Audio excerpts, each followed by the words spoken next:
Drink while I'm waiting for people to show up.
All right, I'm back. Had a little technical issue there.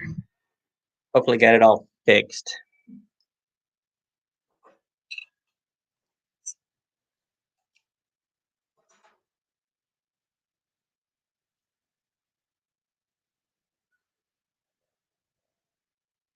Looks nice, sounds nice. Sweetwater Festive Ale.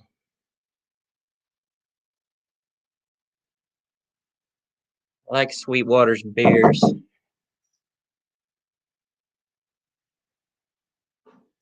I moved my bucket. Now I can't hit it when I throw the caps away. All right.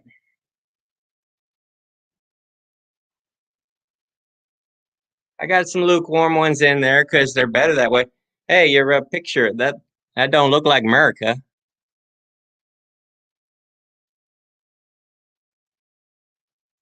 Let me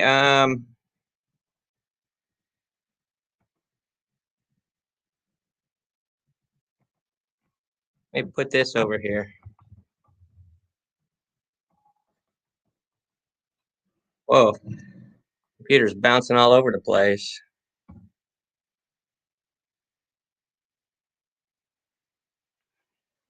Click on that, Rod. I want to see what England looks like.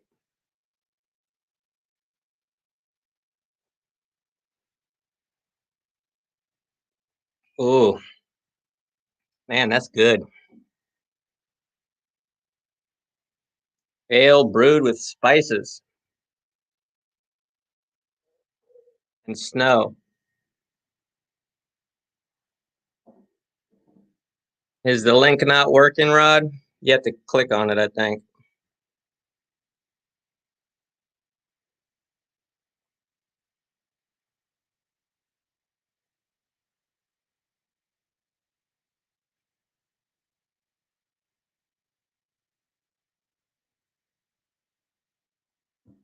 I hope I didn't screw up the stream because when I said it on YouTube, and I shouldn't have said it on YouTube because I should have used StreamYard. Right there. Yeah, that one. All right, there's Chris. Good evening, Brian. How are you? Yeah, I have got no sound here. Oh, that's why. No wonder I can't hear anything. you're a dog person. I have a dog upstairs and I have a cat, and my cat likes to take over my videos. He likes to step on my computer. He's always hitting a key that screws me. He had my mute button pressed the whole time. I didn't even see it. Like Tyrion getting involved in all of my reviews by barking all the time. Yeah, I tried to keep him, I can't keep him quiet up there. So I just, my little alter ego, Brian the beer snob, I just say I'm at this bar and there must be some hooligans outside and it's a police dog chasing me. I was very sad to I was talking, Beer Wanda, Scott and Wanda, they had a little Christmas show the other day, and they were talking about Christmas movies or something. And so they didn't even have never heard of A Christmas Story. So I'm assuming it doesn't play in England. I don't think I've heard of that either. So my leg lamp over here, you don't get what that is, or my leg lamp, what you call a jumper. Yeah, you don't get it. All right. No. Well, it's a great movie. I'll have to look at. Let me see. I gotta add one more guy here. Where is he? Hey, Rod, if you, there, Rod or Rick, hold on for 1 second. I need to get this other guy on here real quick.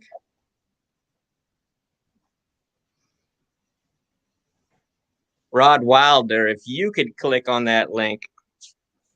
I don't know if you've seen his reviews, Chris. This Rod Wilder,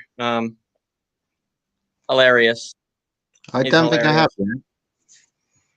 I think he started like around the same time as me, but recently changed up his channel, and it's quite hilarious. All right. So, what are you drinking tonight, then, Brian? I was only able to find 3, and this is a Sweetwater Festival. Yeah. And it's actually very delicious. I've managed to pick up 3 myself. I've got my first one is a sticky toffee pudding beer. That sounds delicious. From Eagle Brewery. Not had Eagle them before, so we'll give it a go. Eagle Brewery. I had their banana nut bread beer, and it was fantastic.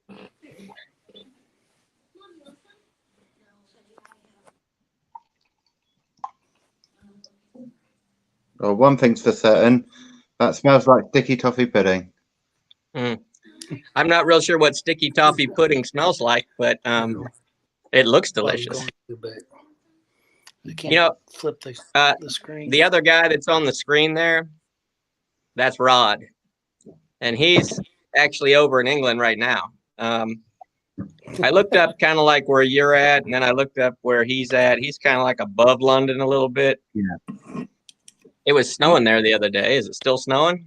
No. I'm in Cambridge right now. Can you hear that?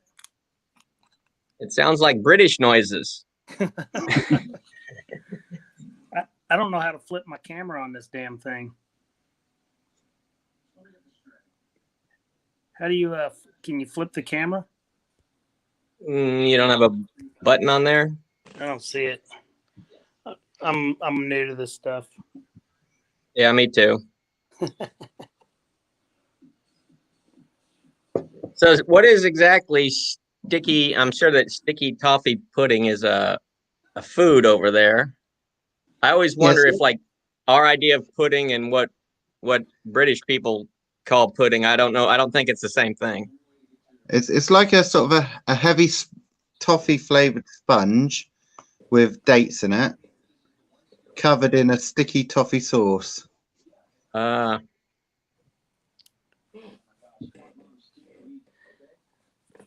Beers for breakfast. Facts for snacks. Ontario, Canada. Cheers.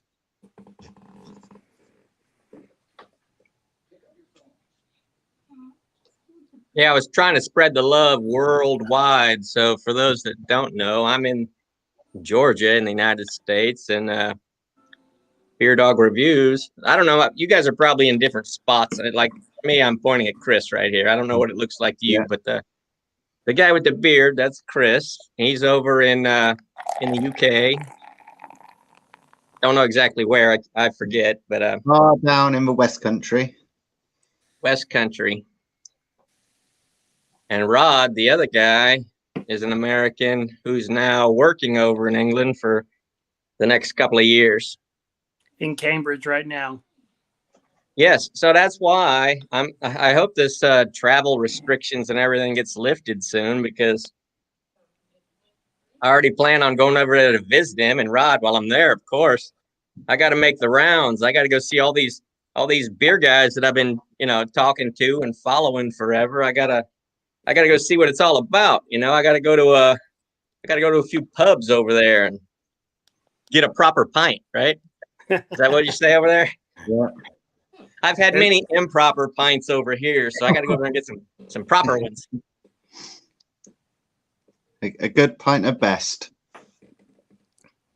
Yeah, so pints are bigger than our 12 ounces. So that's what's kind of confusing for me, because a lot of the beers I get from Europe are like 11.2 ounces, which ours are 12 ounces. But don't they serve beers in the pubs over there by the pint? Well, what's up with 11.2 ounces? Yeah, it's, all beer you get by either a half pint or a pint. You can get cans which are in the metric system, but yeah, I did hear somebody say that what looks to me like a 12-ounce can, you guys call it like a 330 milliliter. Yeah. But one hit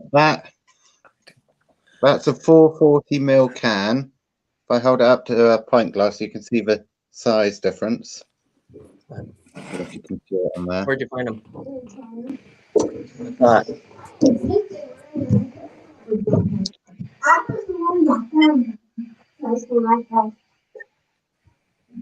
Hey, Rod Markham, I'm gonna pull you out for a second. I got to bring this other guy on real quick. Yeah, that's cool, man. I'm having a hard time with the camera, anyways. Okay. I got to bring this other guy on real quick. Yeah, that's cool, man. I'm having a hard time with the camera, anyways. Okay. I just heard myself. I got to bring this other guy on real quick. Yeah, that's cool, man. I'm having a hard time with the camera, anyways. Having a little audio issue there. I keep hearing myself. Must have been Rod. He left and now it's back. Mr. Wilder. Yes, sir. Hello. Having a little audio issue there. I keep hearing myself. Must have been Rod. He left and now it's back. Mr. Wilder. Yes, sir. Having a little audio. There we go. Probably me. Are you guys hearing this double audio? Mr. Wilder. Yes, sir. Having a little audio. This is only my second time using this, so that's why I'm a complete noob. Mr. Wilder. This is only my second time using this, so that's why I'm a complete noob.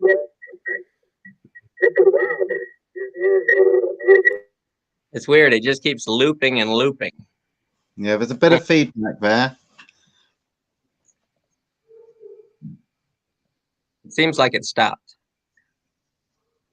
Can you guys hear me now? Yep, coming through loud and clear now. All right. So, Mr. Wilder is, I'm telling you, he's the latest, greatest, best beer reviewer out there. I'm trying to up my game.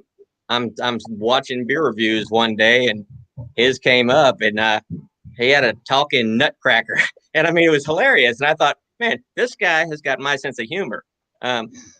Straight faced, but doing some hilarious reviews, which caught my attention. And then I watched one with Uncle Randy. Oh man, Uncle Randy, I had to turn my neighbor onto it because that is the most hilarious beer review with Uncle Randy. Oh man, that's not a beer review. Uncle Randy, I had to turn my neighbor on to it because that is the most hilarious beer review. Uncle Randy. Oh man. That's not a beer review. It's Uncle Randy. I had to turn my neighbor on to it because that is the most hilarious beer review. Uncle Randy. Let me check the setting here. It's Uncle Randy. I had to turn my neighbor on to it because that is the most hilarious beer review. Let me check the setting here. It's Uncle Randy.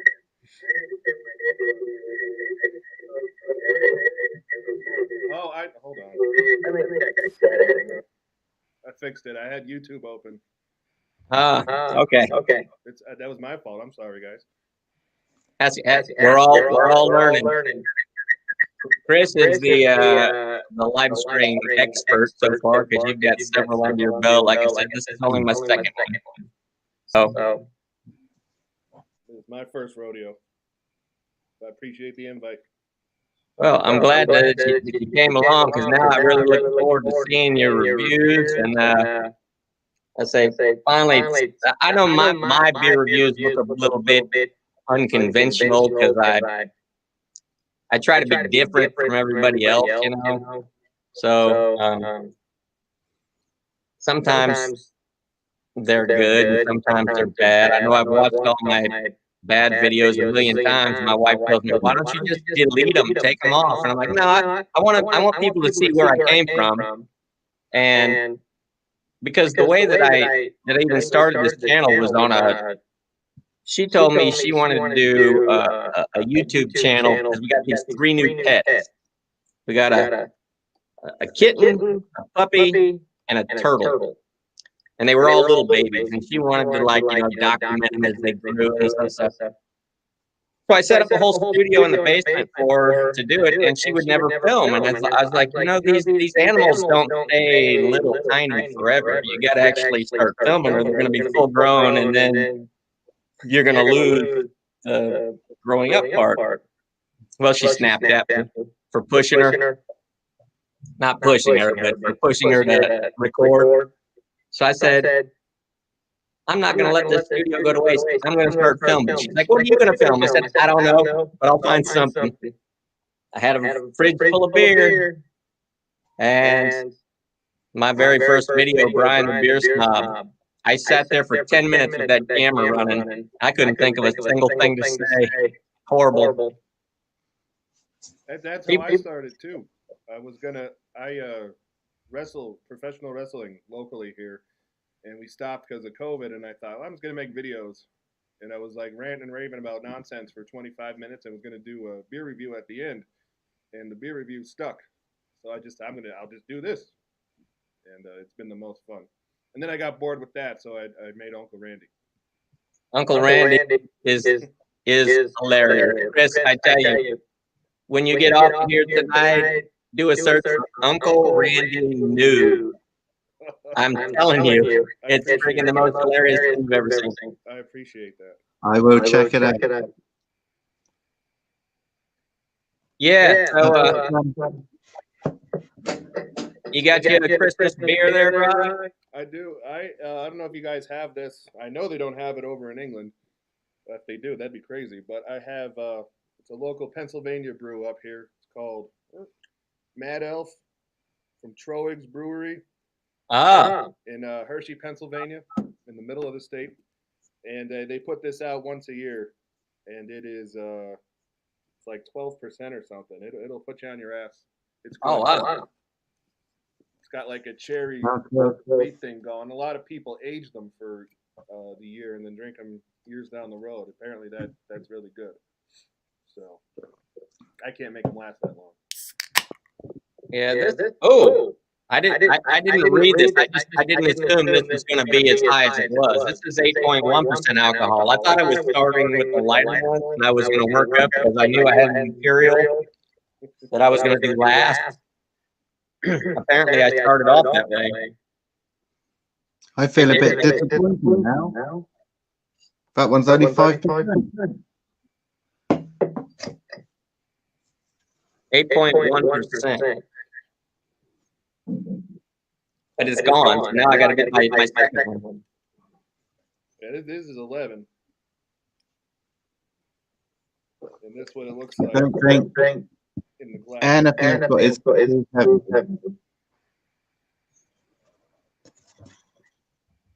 no, 6.1%.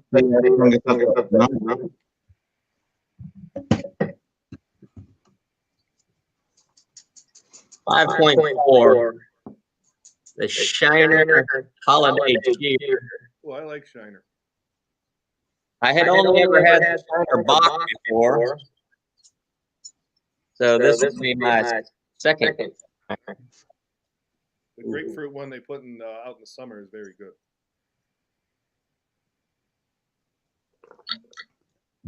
Yes, I'm the weirdo that pours my beers with big heads.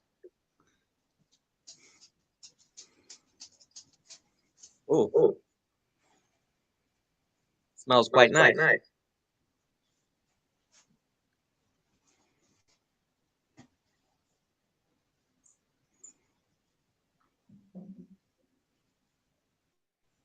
It's odd because it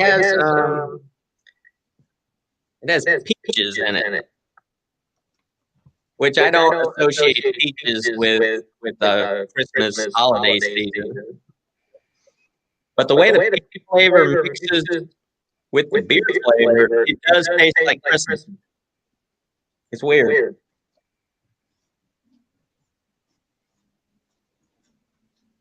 I had an apricot beer from this brewery in Alaska, Anchorage Brewing, that was brewed with apricots. And I drank it in the summer, but it did feel like a winter beer because it just felt warm when you drank it. Like apricots. Yeah.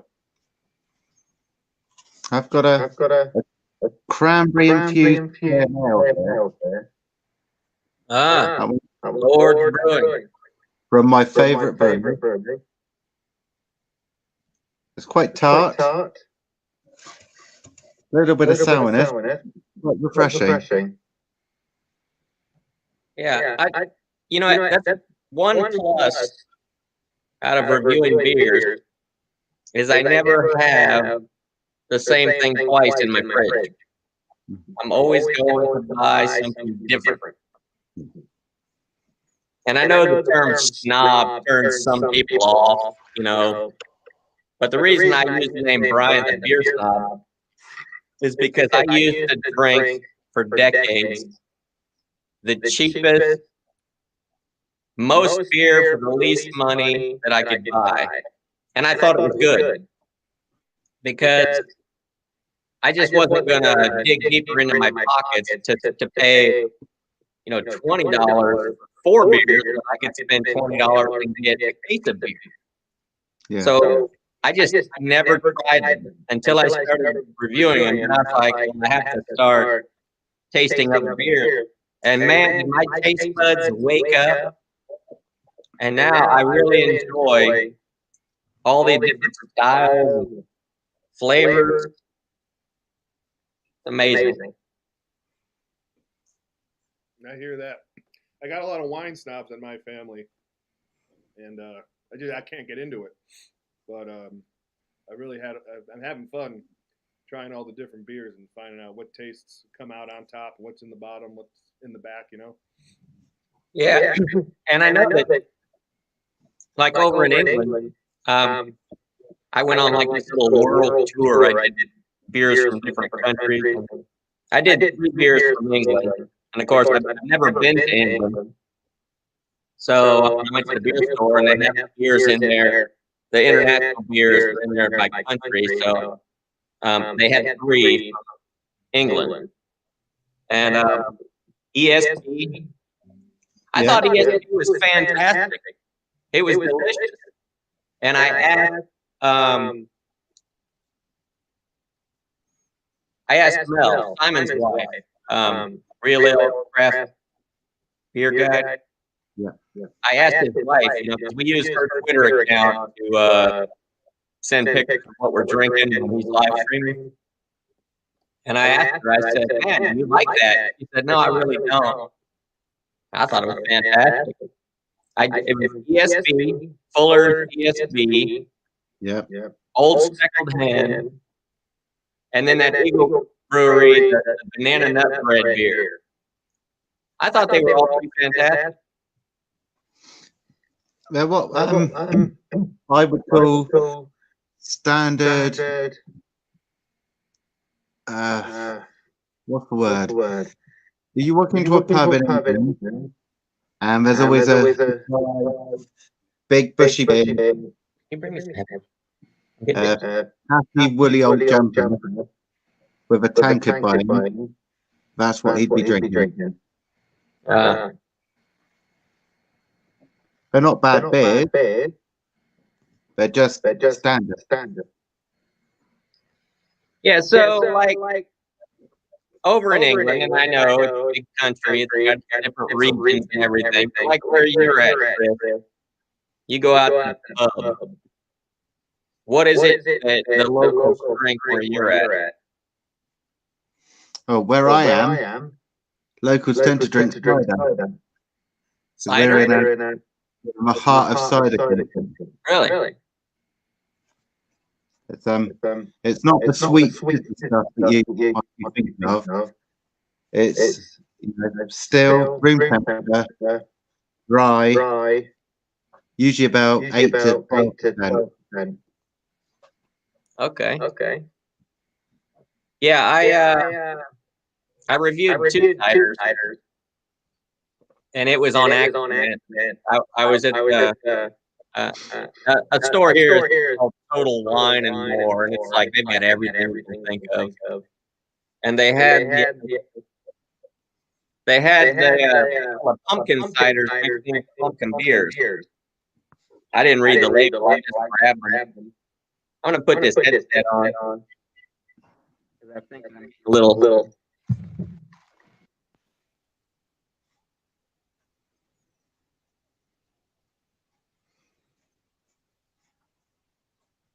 Oh, you cut your mic out too.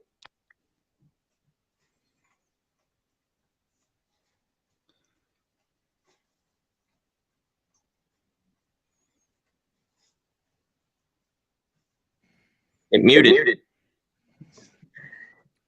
Let me try that.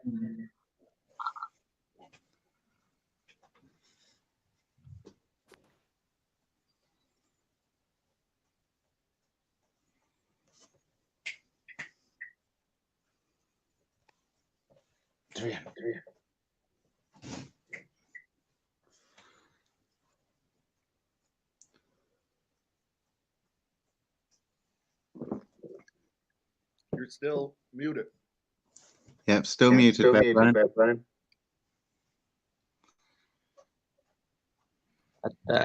How about? There you go. I swear I had that one beer. A couple of sips of this one. But I was shocked with the ciders because I only did sip. One of them was really super sweet. The other one wasn't so sweet. But they tasted better than I remembered. Yeah.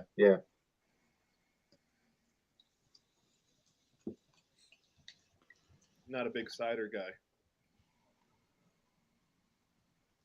Well, Rod, since you're in Pennsylvania, the latest rage all over everywhere is the Hershey's Porter. Here's the weird thing about it. When I could finally find it, because when it would be delivered to the stores, it'd be gone. I mean, if you weren't there when the delivery guy brought it, it was gone. Took me a while to finally find some. And when I did, I liked it. I didn't find it to be sweet. But I heard a lot of people talking about it, saying that it tastes like they squirted Hershey's chocolate syrup in a beer and it was really too sweet. That's not what I got. No, me neither. I don't know if they know what they're talking about or what they're looking for. But to me, it tasted like a porter. It was real malty. And then when you finished it, there was that you got that hint of Hershey's chocolate. Like it was there, and it was just perfect. Yeah, I really liked it. Because Yingling, they've been making porters forever. But for some reason, they don't like export those to many places. Well, this year they're I think they're going west of the Mississippi. Yeah, I saw where they joined forces with Molson Coors to start brewing their beers. And gonna put their beers in like 22, 25 more states. Yeah, they have a plant down in Florida. That's pretty new. I like that because I can remember. I'm old enough. You remember the movie Smokey and the Bandit? So Coors Light. Young for that. Back in the 70s, Coors Light was a little regional beer. You couldn't get it, and that's the whole thing behind the movie. Was the rich guy paid the trucker to go get that beer and bring it back. Coors Light, really? Yeah. True story. Because I remember when it happened. And I drank Coors Light for a long time. I try it now, and to me, like the flavor is just very weak. I prefer to drink one beer now, but I want it to be a good, strong tasting beer. I don't want to sit here and drink 12 beers that I can hardly taste, and I'm just slamming them back. I'm too old now. I don't know to walk that many times over to the bathroom. Unless I just drink a good beer that you sip on it. It's got to be quality over quantity. Yeah, quality over quantity now. It's yeah, that's where I'm at now. Especially with this, I work at a casino in Pennsylvania. That's my real job. Don't tell anybody. But we got our jobs put on pause, let's say, for until things get better. Yeah. The first time that happened, it was 3 months, and I would find myself drinking like liquor, and I thought, oh, I don't want to do this. So that's how I started getting into the craft beers. I thought, oh, I'll go buy something different, try it, and then started doing the videos on it. Now, that's all I drink. The occasional, we'll call it a regular beer every now and then. Yeah, I do like to keep some Yingling, the regular Yingling lager, in my fridge for when I'm not reviewing. I guess that's my go-to beer when I'm not reviewing. And then when I do review, I usually buy them in singles. These holiday beers, 2 came in a 6-pack and 1 came in a 4-pack.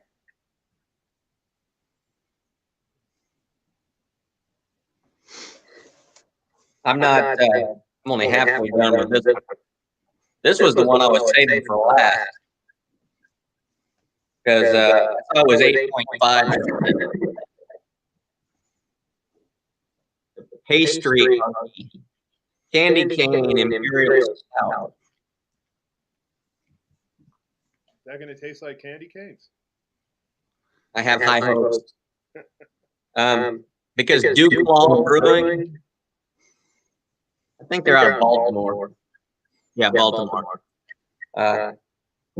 Oh man, they make a delicious chocolate peanut butter stout. That is the most fantastic tasting thing ever. Which one is that? I may have had it. Is that Sweet Baby Jesus? Sweet Baby Jesus. That's a good one, yeah. I didn't think I was going to like it, but I really did. Yeah, I've tried some that are supposed to be like chocolate peanut butter, but I usually get the chocolate, and I don't ever get the peanut butter out of it. But Sweet Baby Jesus, I did. Yeah, exactly. So I have a question. We were talking about regular beers. Over in England, I was to England one time, like whole UK actually. I was too young to drink, so I didn't get a feel for it. What type of beer does the every band drink every day? Like, what's their Miller Lite, Coors Light, or Yingling? I think the average would be probably some Fosters, Carlin, Stella. Yeah, average lager. Because over here, over here, that's what you call fancy. People tell me when you drink Stella, they're like, "Oh, over in Europe, that's just what everybody has." Oh, it's one Stella. drink. Stand. I haven't had Stella in a good long time. Chris, unfortunately, Oh, here's a Stella Artois Midnight Lager. Oh, that's got to be better than the normal Stella. I've heard good It things. is. This is the best tasting Stella I've ever had, but I don't think that it's available around the world. This is actually brewed in the United States. Yeah. Baldwinsville, New York. But let me just show you what drew me in on this.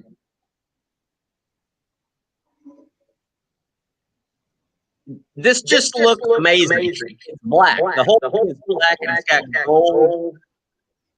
It's a stylish looking cake. It looks very different from every other beer that was on the shelf.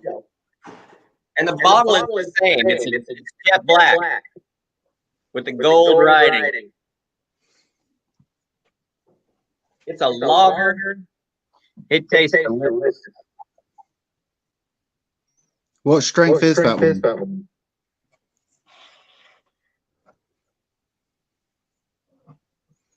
.4.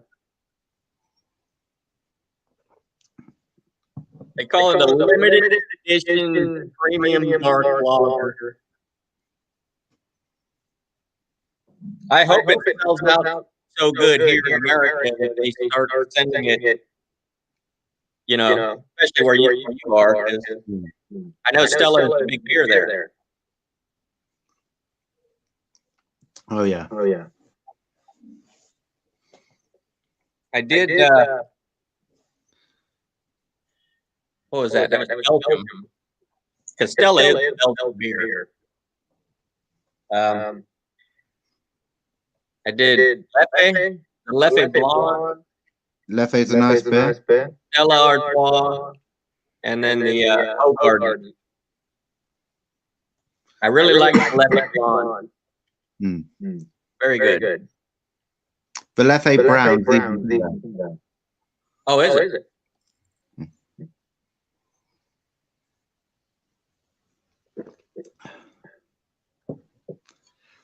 Sorry, my wife put me down some pizza. Hang on a second. I got a wacky one for you. I just have to go 3 feet over to my fridge. I've moved on to the chocolate orange. Oh, Black Sheep. It's a bit thin, not too orangey, and a little too bitter. Not bitter? one I'll be buying again. yeah. Chocolate and orange are not two flavors I ever could put together in my mind. But in Flavors in this one. 1992, I was a Marine. I was stationed in Japan, and they had an ice cream over there that looked black. But it was mandarin orange and dark chocolate. And I had to try it because it was black ice cream. It tasted like mandarin orange and chocolate. It was fantastic. You ever have those chocolate oranges that have all the slices?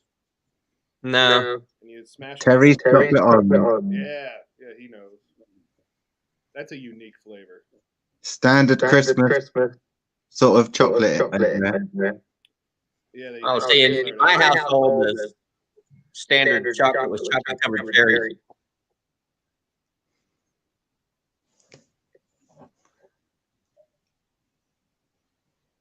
So check this out.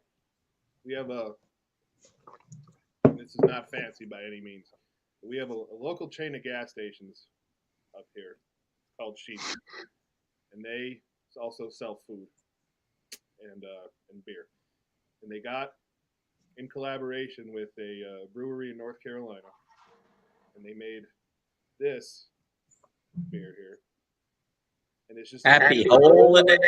Yeah. It's just a regular beer, but they brewed it with donuts, glazed donuts. Glazed donuts.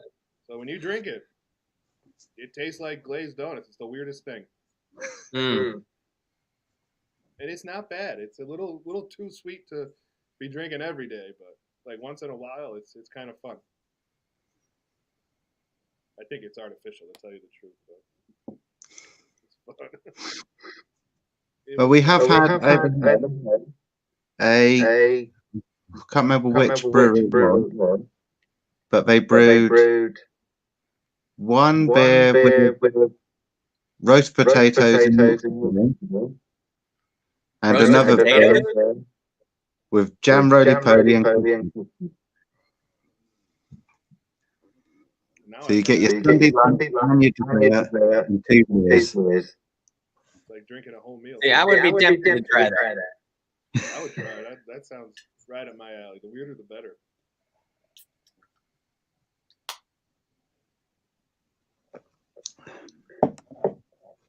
I can tell you, this thing is thick. The bubbles are falling so slowly. Oh, that smells like a candy cane, all right. Mm. You guys do the candy cane thing, Chris, over there for Christmas? It's not really something we tend to have over here very much. Mm.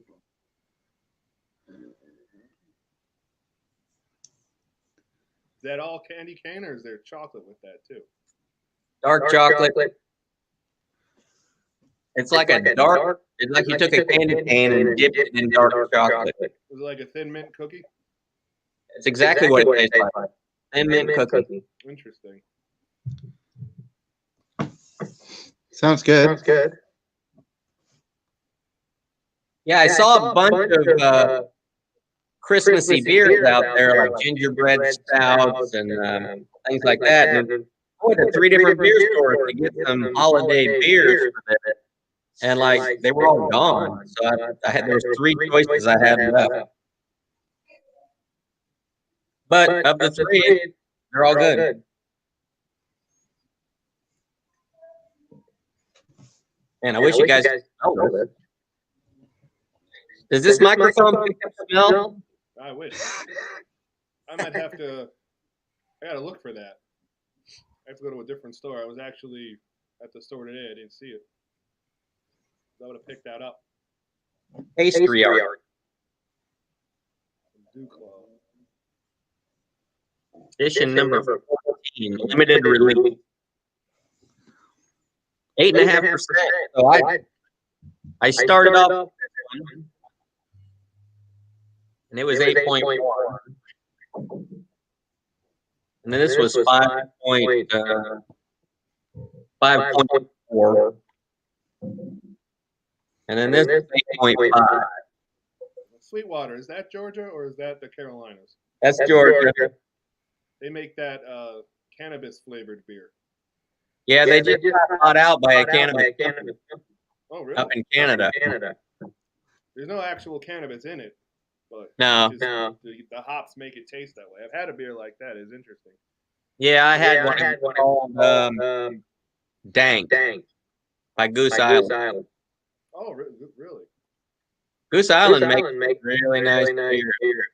They do. If you go to a baseball game at Fenway Park, that's all they have on tap. I couldn't believe it. You know, being from Pennsylvania, we don't have that fancy stuff at our sports fields, but I was waiting in line. All they had was Goose Island and Sam Adams, so I went with the Goose Island. I hate Sam I Adams. don't know what the Goose Island fish are like, but what they send over to us is the same. I've always enjoyed Goose Island. Yeah, talking about Sam Adams, I just did I think they called their winter favorite something coming out on Monday.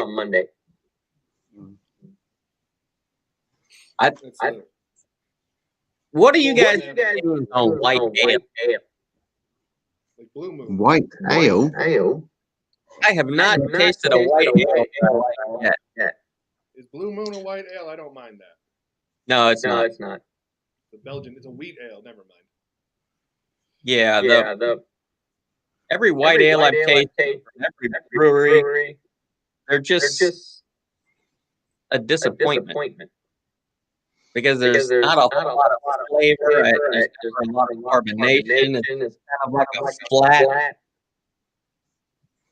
blah. Anything like a white IPA? Like a what? A white IPA. Oh no. IPAs have a million times more flavor than white ales. I don't think I've come across any white ale. To me, a white ale is like, you got light beer here, regular beer here. Well, a white ale would be on the side of light. It's like a lighter than light.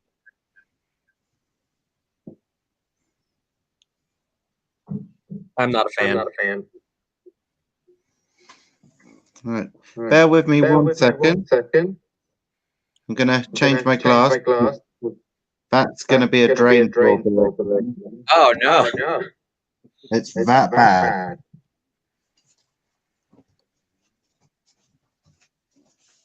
So when's your next video coming out? Oh God, we're drinking beers now, and I'm kind of bored, so maybe I'll do one tonight. I'll put it out over the weekend before Christmas. I'm telling you, Uncle Randy, man, I try to mix it up, like I want my reviews to be boring, and I know it's hard, but I'm trying to.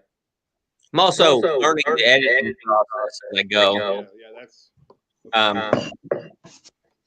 I would like to have Uncle Randy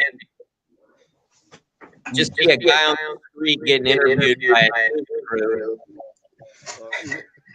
and just saying the most off the wall things. It's funny you should say that because I got the inspiration like that. I don't know if you've ever been up to Scranton, Pennsylvania, but that's how all the old timers are. And if you ever watch the local news, that's the people they interview. So the character just sort of came naturally. Well, I told my neighbor about it, and he put it on while I was over there the other night. He said Uncle Randy reminded him of Norm. Cheers. Yeah.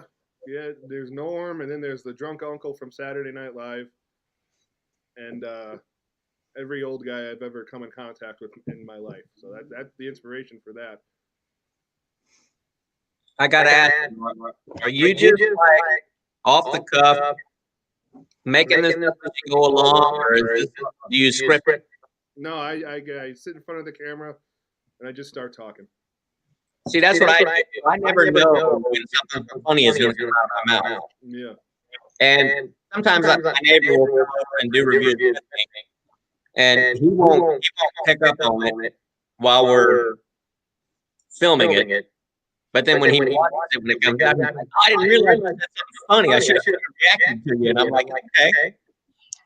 But the reason I asked him that is because we were drinking that new seltzer. And you said, oh, this tastes like when you're falling asleep. I freaking fell out of the chair. And my wife was in the room. And she's like, what's wrong with you? And I'm like, I had to rewind it and play it for her. I don't know. Women just don't have a funny sense of humor. Because she's like, well, that's stupid. Because there's no flavor when you're falling asleep. I said, see, you think too much. Get out of here. Let me watch this. It was hilarious. Everybody said, "Oh, when you said it tastes like your foot falls asleep." I stole that joke.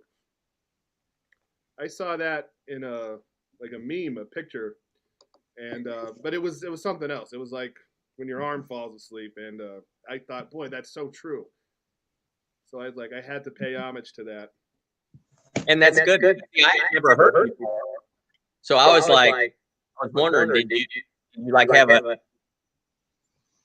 some script laid out there? You were these things in there because with me, I just say whatever comes to mind. I never know what's going to come to mind until it pops in there. No, it was just in there. Now, I don't mind actual White Claws or hard seltzers. Like if you're at the beach, they're great. But that one that I did in that video, that nude, that is actually, it does taste like when your foot falls asleep or TV static or whatever. It's like bubbles and such a bland, small flavor, and you're like, oh. Well, and that was another funny thing was when you put it in the glass, basically. And you're like, after focus, and it went in the glass. But you're like, I messed it up. I mean, because it was clear. Yeah. Because Uncle Randy's not a guy that whatever. Like he thinks all hard seltzers White Claw. He thinks that he never even heard of seltzer. He thought it was a German beer, and he was bamboozled. Yeah. They don't have that up at the American Legion in the. Utterly hilarious. Thank you. I appreciate that because you're from about as far away from my locality here in the States as you can get, or that I've talked to rather. So I got people in Georgia thinking it's funny. Well, see, like Chris, like I say, he's over in. I'm here. And I don't know, Chris, when did you start on this? When did you start? When did you start reviewing? It's got to be about 6 months. So we all kind of started at the same time. And, I know, Chris, you're familiar with, Simon over there. When I was watching all the beer reviews, Simon, he's got the most. And he's been doing it for 10 years. So I wasn't expecting to start my channel, and all of a sudden I'm going to get 40,000 subscribers. I'm going to be buddy.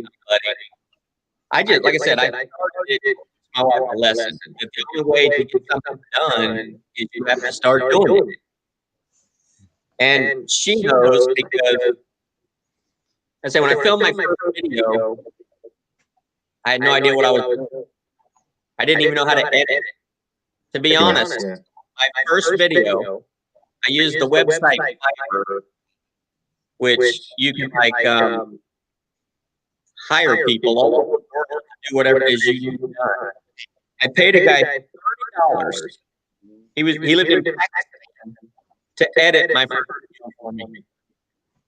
It's not the best editing, better than I could do. I didn't know how to edit.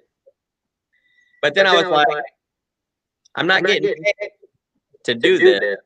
I can't really pay somebody $30 every time I'm on a video. That doesn't make sense. So my wife edited the next 4 videos. And then she cut me off cold turkey. She said, this is a lot of work. I don't want to do it. You need to learn to do it yourself. She kind of like pushed me to the deep end. I had to learn how to do it. So once again, my editing, my early video is bad, but I didn't know what I was doing. I was learning it wrong. And now I'm comfortable because I use the green screen a lot. It's not up now. But that's how I kind of like my peer reviews.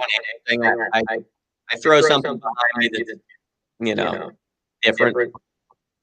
I'm comfortable with editing out the green screen now, but I want to do more. So the editing software I have has a million things, and I know how to do everything from it. What do you use? It's free. It's called DaVinci Resolve 16. It's a free software, and the reason that I use them is because when I was searching, I was going to buy one. I saw 2 different software or video editing software that were ranked, and 2 different companies that reviewed these editing software. They had DaVinci Resolve listed as the best free one. The best one that was $200 or less. Well, free is $200 or less. There was a better one. It was $500. I wasn't comfortable spending $500 on editing software. With I consider myself like an elementary school beer reviewer. You know, I'm new to it. I'm just now figuring out all the different things. So I don't need a master doctorate elite course editing software. So I started out with free, and it's been fantastic. Yeah, I use iMovie. It comes with, you know, the Mac and the iPhone and all that. And it's very easy to use. You're the guy who takes 3 weeks off. You use your vacation to go sit in line at Best Buy to get the latest iPhone. No, I'm always a couple years behind. I got the new iPhone, and then you know, a week later, the next new one came out. And I'll probably be getting like the iPhone 17 when it comes out. Yeah, what do you use, Chris? You got some good visual effects on it. My editing is a bit clumsy, but I've taught myself everything, and I use Microsoft Movie Maker. Free on the computer with it. It works. I use on my other computer. That's all I need. Yeah, I was gonna try to do it on this live stream for the thumbnail. I wanted to use your logo, but when I would go to your page, I couldn't really. It's a circle. It wouldn't let me get the picture, so I didn't want to use a cropped out version of it. But it's probably a way to do it. I don't know how to do it. I'm always learning new tricks. Yeah, I new things. It took me about a month to learn how to make the YouTube thumbnails. Like the first ones I did, they look terrible, but now I figured out how to do it, and it's a lot better. Adobe Spark, it's a great thing. Well, you know, the second most popular beer reviewer is Greg's Beer Review. He doesn't use thumbnails either. He never puts words in them. It's a picture of him in his glass. They're all the same. He's got it's a different beer. He's just holding up the glass, and they all look the same. And he's got thousands of subscribers. I say every one of my thumbnails, I try to make different. I use a scene, a still shot from my video. Honestly, I try to find the goofiest looking, funniest looking part of my video where I'm doing something stupid and then that becomes my thumbnail.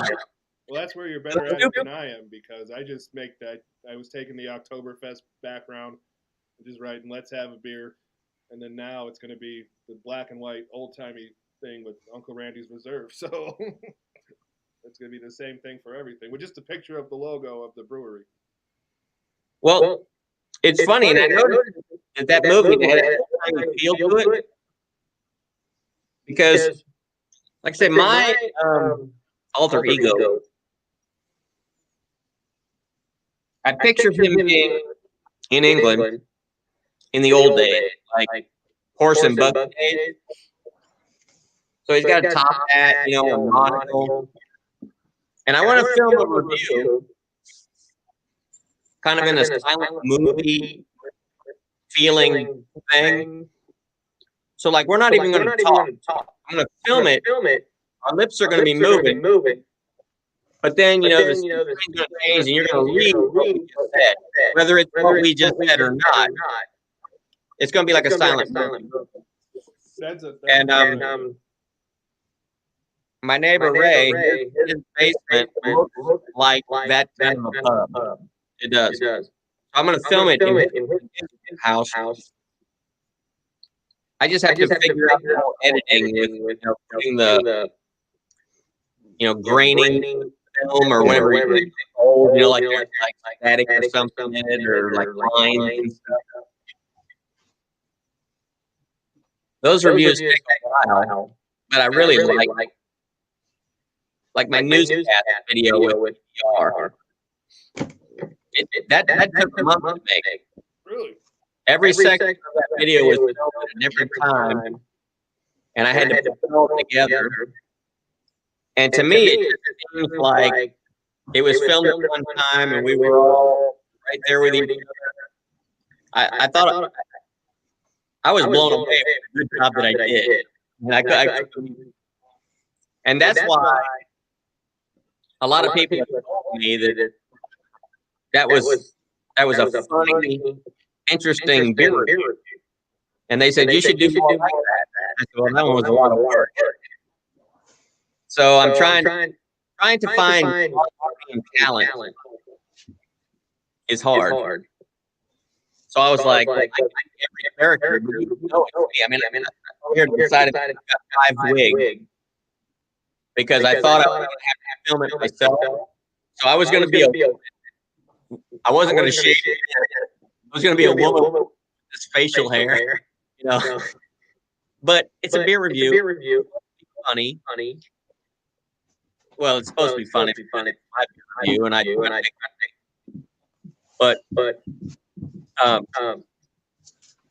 when I saw Uncle Randy, I said, Uncle Randy is the perfect guy to be interviewed on the street. Doesn't have to be like a person standing next to him with a microphone. It could just be Uncle Randy on screen talking about the beer.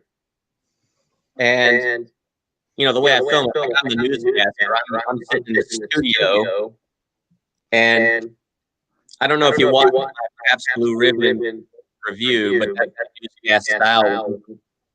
The way that it worked out was because my buddy recorded himself doing the on the scene recording, and I had my earbud in. So I had it playing on my phone, so I could hear it. I couldn't see him, but I could hear what he was saying. Because I told him that when you're on the scene, a couple of times, just stop talking, like ask me something, and then just wait however many seconds, and then start talking again. And then what I did when I listened to it, Lord, says it's echoing. Thanks for coming, Lord.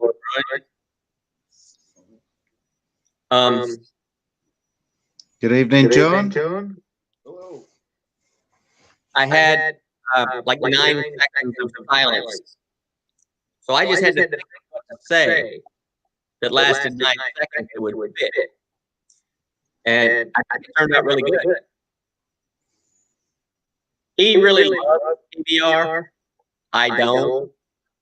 So I kind of you love it or you hate it type of beers. Yeah, I was kind of beating up on it, and he was loving it. But I made it up. I said right before he blew up things, he stopped by my house here and filmed 2 reviews. My last 2 reviews that came out had him in them. So I made it right. I did watch that one, come to think of it. I don't know if I finished it though. Maybe I'll do that tonight. Most people were commenting on my airport capture. But let me explain something to you. She was following. I don't have a script, right? And I told her, I said, when you're doing, you know, because she's like the weather girl in the news, but she's pointing to the map instead of the weather, saying what people are drinking. I told her, I said, people that watch my videos, most of them are guys. They all drink beer. So screw up the map. When you're pointing to California, call it New Hampshire, whatever. It's okay. Screw up the map.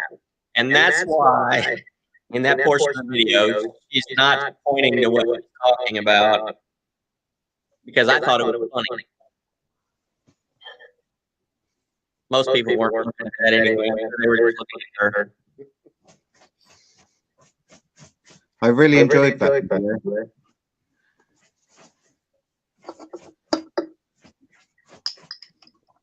I want to come up with the next new, exciting, attention-grabbing review.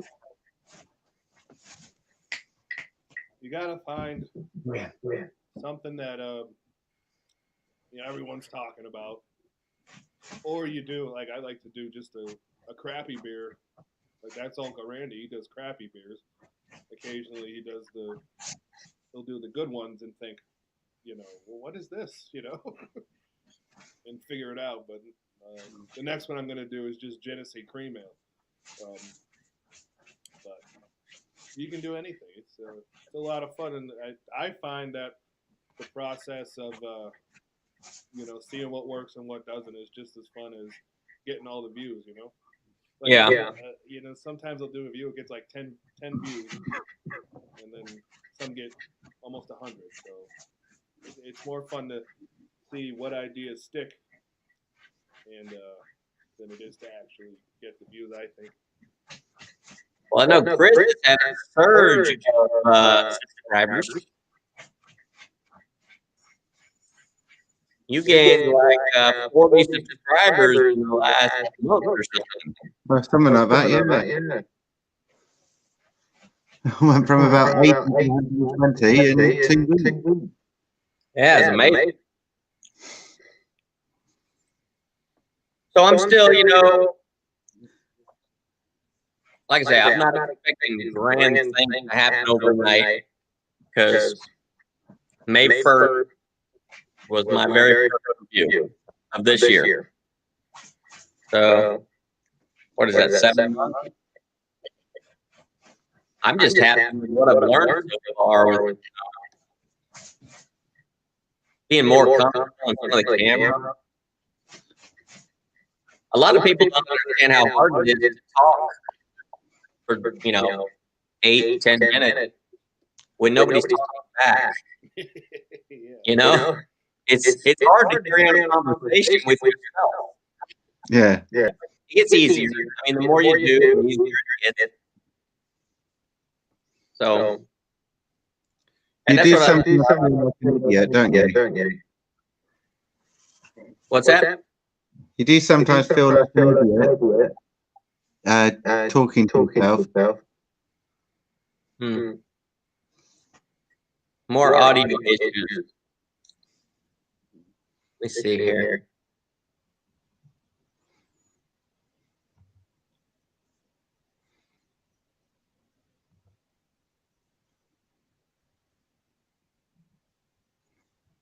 How is that?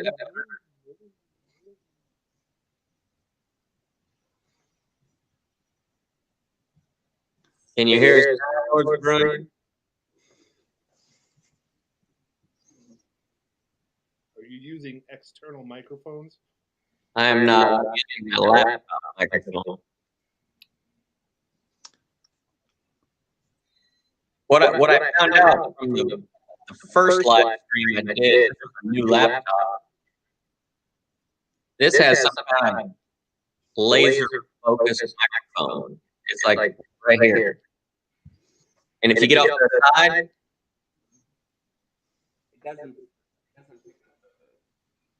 I did a live stream. I had a guy sitting here and a guy sitting here. Nobody could hear them.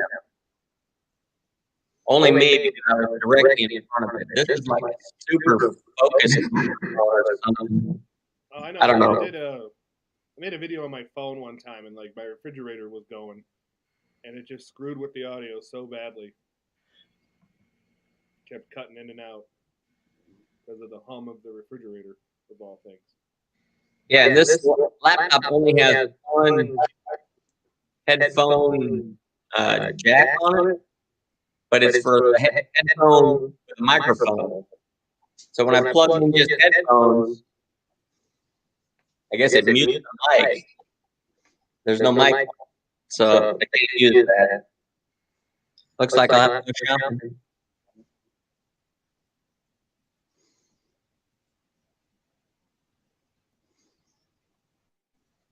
Liam Gallagher. From Oasis. And you know what? You think there could be a little oil in her fake taxi? Please let me maybe a message. Or is that massage? What's fake taxi? I don't know what fake taxi. I'll Google it.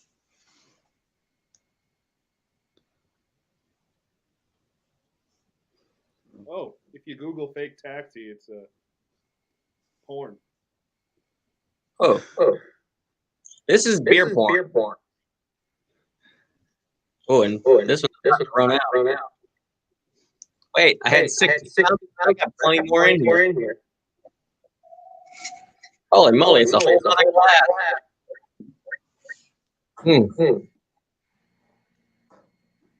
That smells so good. Do you guys like White Russians? I've had one. I'm not really hard liquor kind of stomach up. I like one for dessert, but it was just leading me. That beer reminded me. They make a peppermint vodka, Smirnoff does, and then a chocolate mint Kahlua, and you can make a like Christmas White Russian.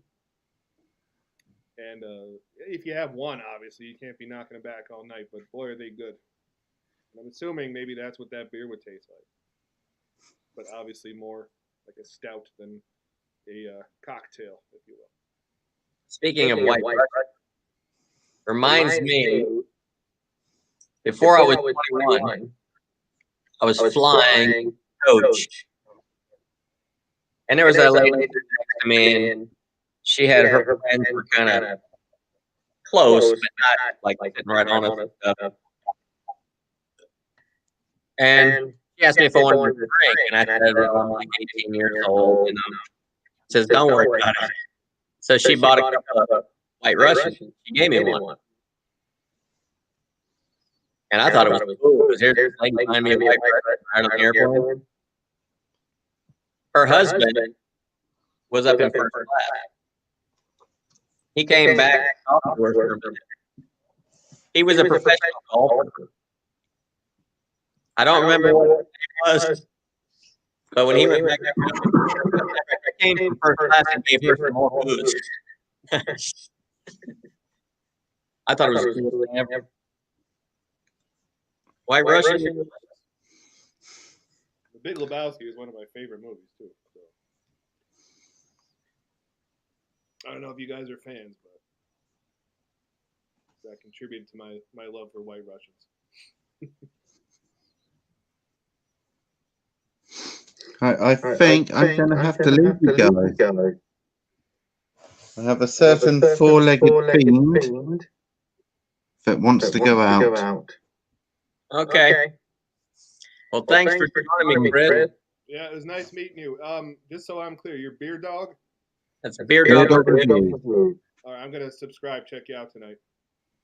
And I'll subscribe to yours as well. All right, I appreciate it. It's good to meet you. You're a good guy. And yes, you all. Cheers. Cheers. If you'll stay on, I call you Randy. Clearly, you're not Randy. Not now. He's at the VFW. I've been to the VFW myself. Let's change what this looks like. There we go. Ooh. Bigger and better.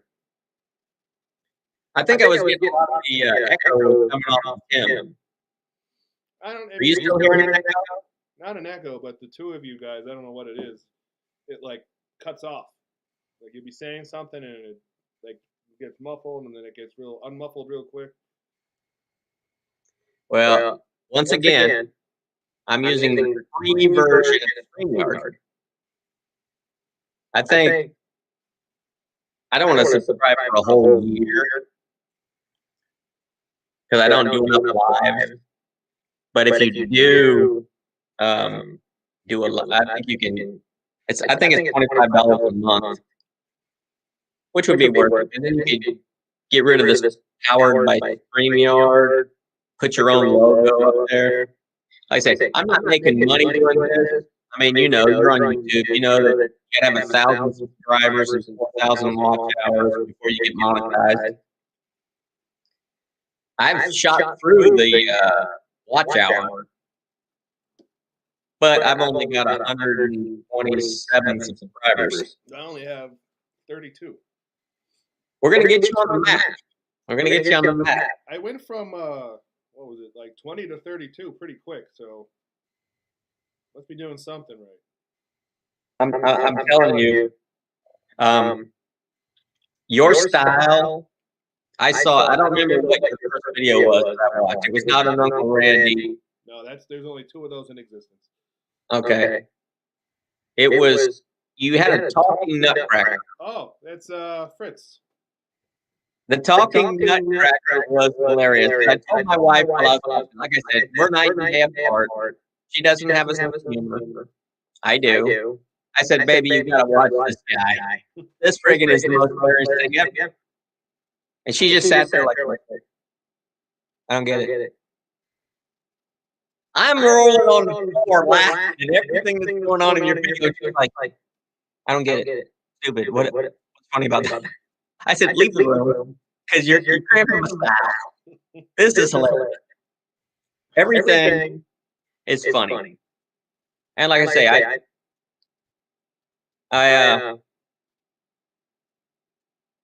I watched a lot of your reviewers before I started to do it. And I was like, thanks for tuning in, Lord Bruin. I appreciate it.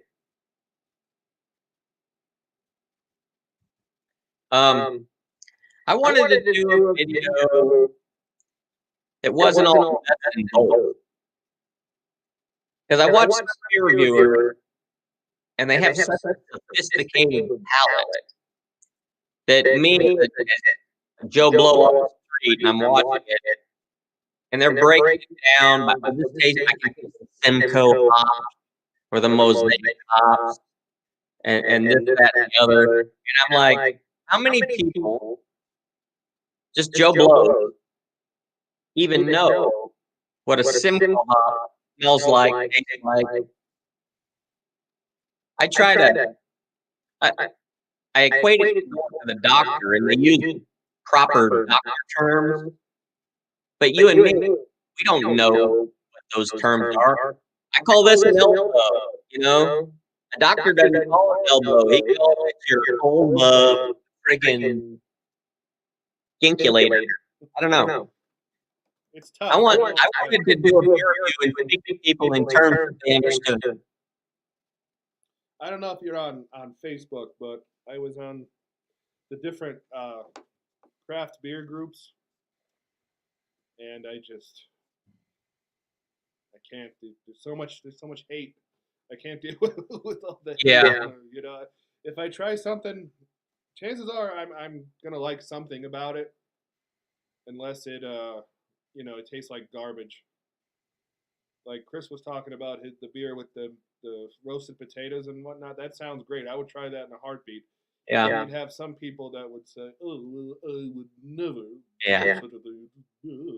Yeah, and see, that's one of the things I'm trying to avoid. Because my name is Brian the Beer Snob. I don't want to be snooty. I just chose that name because, like I say, I tried the gas station variety beers for decades. Wouldn't try anything. It was all about how much can I get for the littlest amount of money. That's what I drank. But I'm older now. I like to spend my money kind of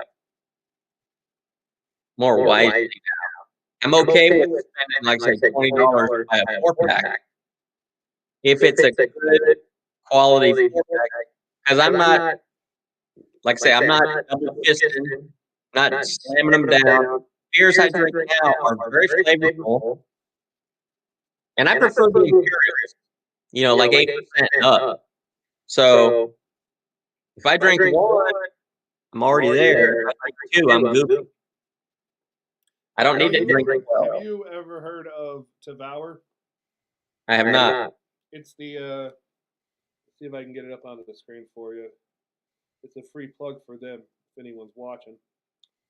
It's an app, and what they do is,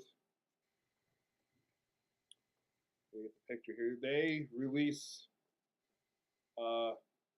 like 3 beers a day, and you can claim it if you think you like it, and you build a crate, and they give you like a month, and after a month they'll ship the crate to you, so you don't pay for it all at once.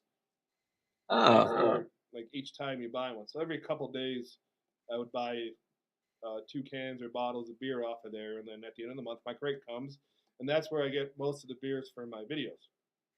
oh, cool. Is that a Pennsylvania company? No, it's actually they have to jump through a lot of hoops to ship it here.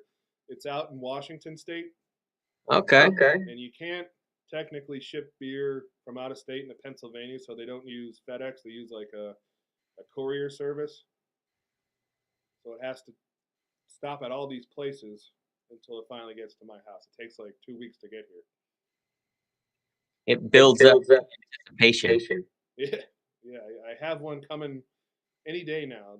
We had a bad snowstorm up here, so it delayed everything. Yeah, I sent Chris 9 beers back in November, I think. And these were local craft beers, local to me in Georgia, that I knew they couldn't get over there. I said, hey, man, like I say, we were both kind of starting out. We were both new. We're both trying to get on the radar. And I thought, so he's in England. He would have a step up if he could get his hands on some beers that the other English beer reviewers can't get their hands on. So I sent him some, and he got them, and he reviewed them. He did a 3-part American Craft Beer Series. He reviewed 3 beers in each part. And he actually reviewed Window Beer Review with Thomas. Yeah, I don't know what's going on with the sound. I've tried to fix it. I don't know what's going on. I have the echo cancellation on. And apparently, let me try to echo off and back on. The echo thing turned on. I have the echo turned. What if you turned it off? Okay, I turned it off. That Does that seems sound better. better? A lot better, yeah. Great. It makes no sense. It's okay. Only my second time using this window beer review with Thomas. Trying to work out all the bugs. Does it sound better? It sounds like night and day. So that's good. If you're hearing it better, Yeah. yes, I need to have the echo button not checked. Yeah, it's doing its job too well. Yeah. I forgot what I was talking about. You sent the beer over to England to Chris. Oh yeah, so he ended up actually reviewing a couple of beers before I even got to do my reviews. So it was interesting seeing a British guy review these American beers, and then I reviewed them. Because like I say, for flavors and things, they're used to, I think, different flavors than we are. Like a lot of them talk about, dark fruits like plums and prunes and figs and this, that, and the other. Which, yes, I've had plums and I've had figs, but I'm not ultra familiar with the flavor. Like if I drank it, oh, that's definitely a fig. You know what I mean? So he used his terms to review it, and then I did my review of it. They're different. So of course, I told my subscribers, I said, you watched my review, now go watch his review. 2 different people, 2 different countries, different takes on the same beer. See if you like it. And like I say, he's had a substantial increase in his subscribers, which is great. That's what we all want to do.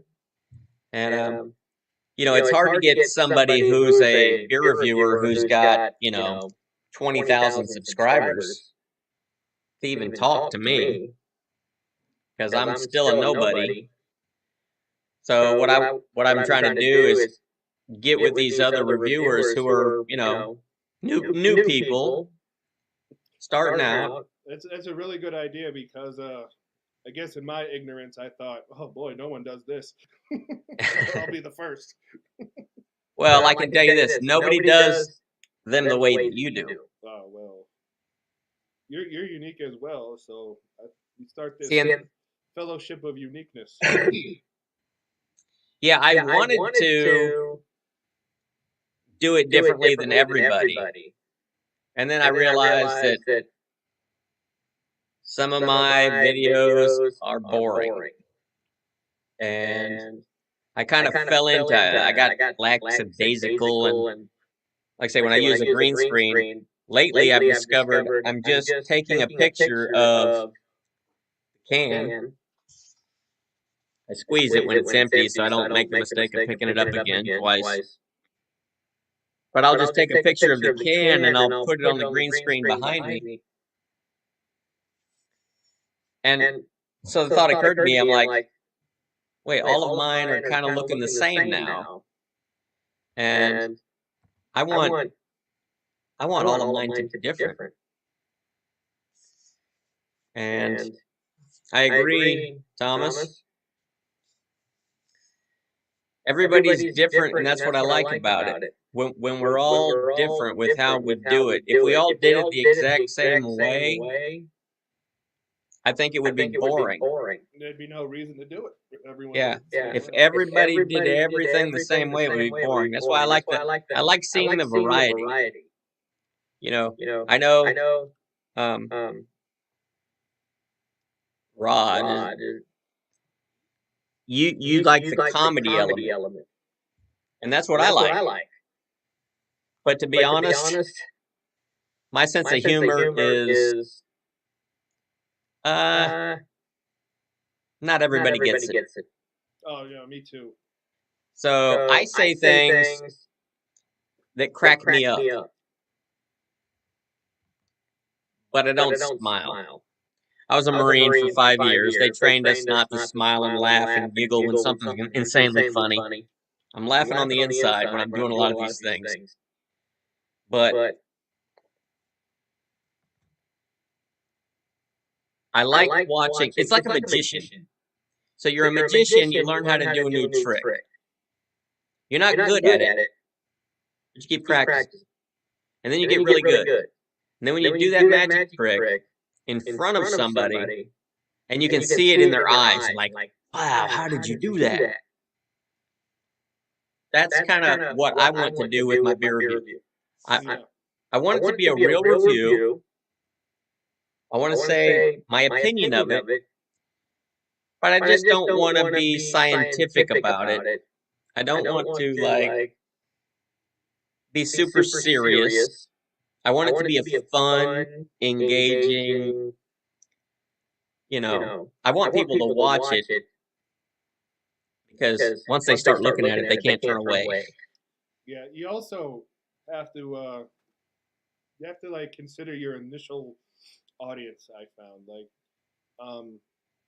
I'm 32 years old, so I go 32 and under, and those people, they want to laugh, and they can't really devote more than 7 minutes to watch the video. So I was doing 20-minute videos, but I had to whittle it down because no one was keeping up. So you fast and they want the laugh. So that's what I narrowed it down to, and that's what I'm gonna go with from here.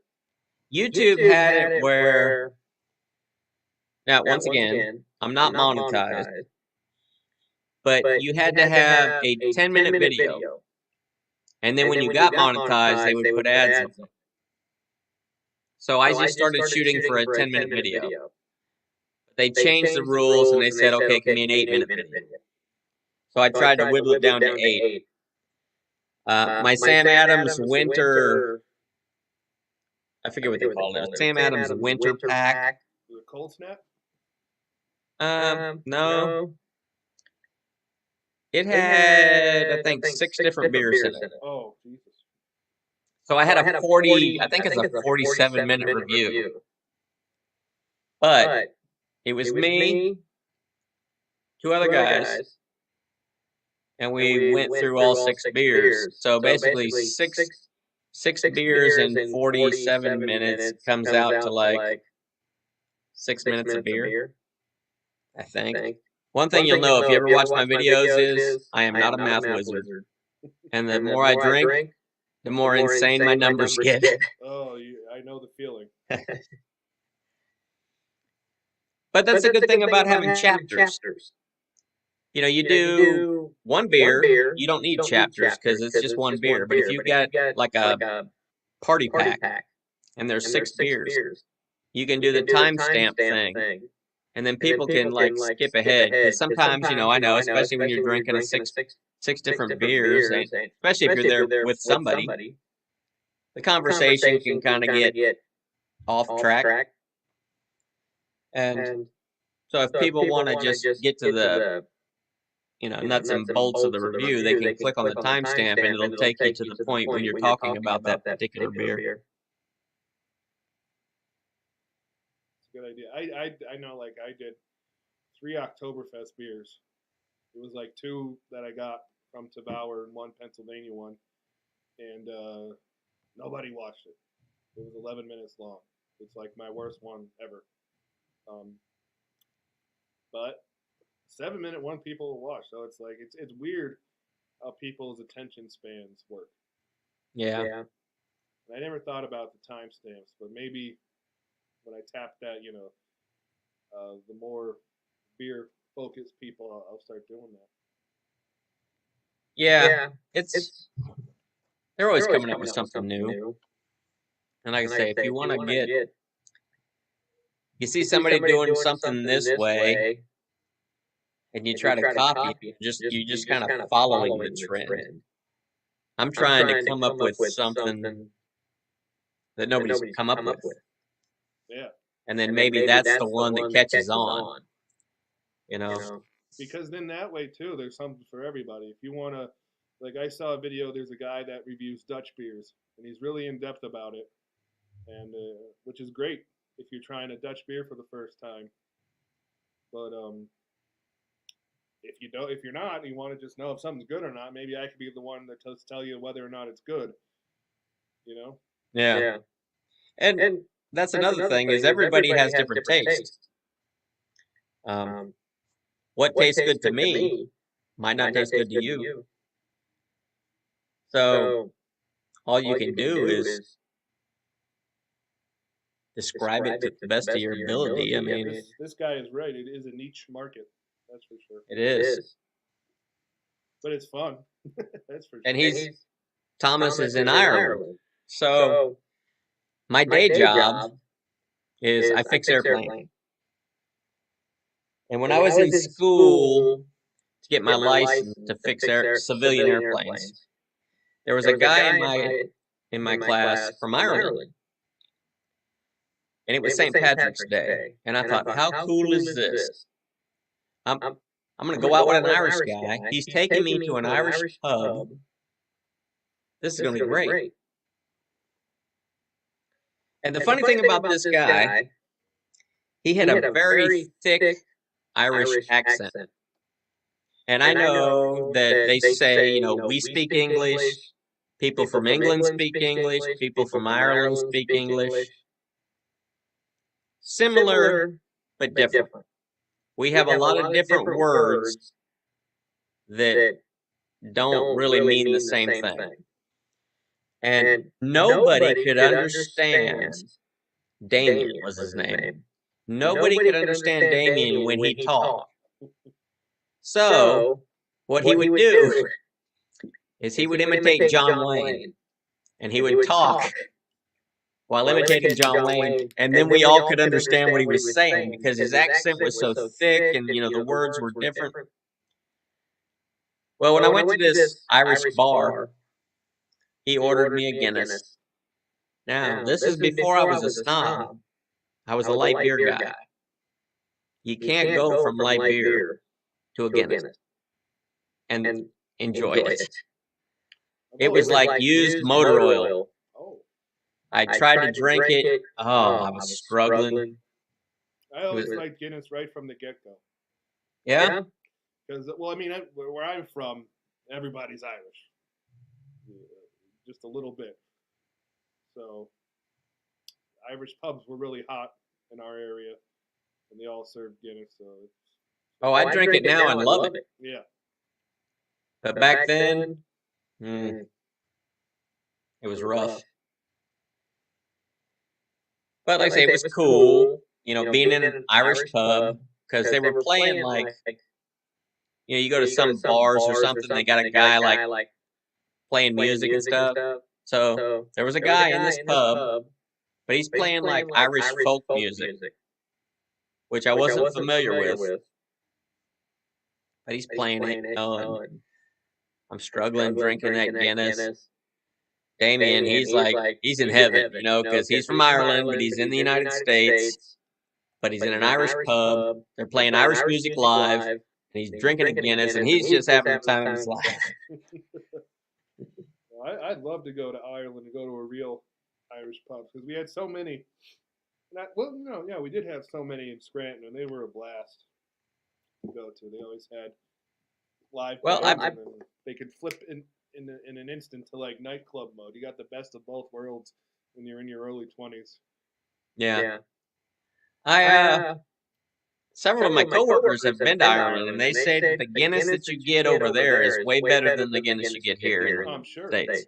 I'm sure it's like that with every kind of big name beer like that. I'll get over there one of these days.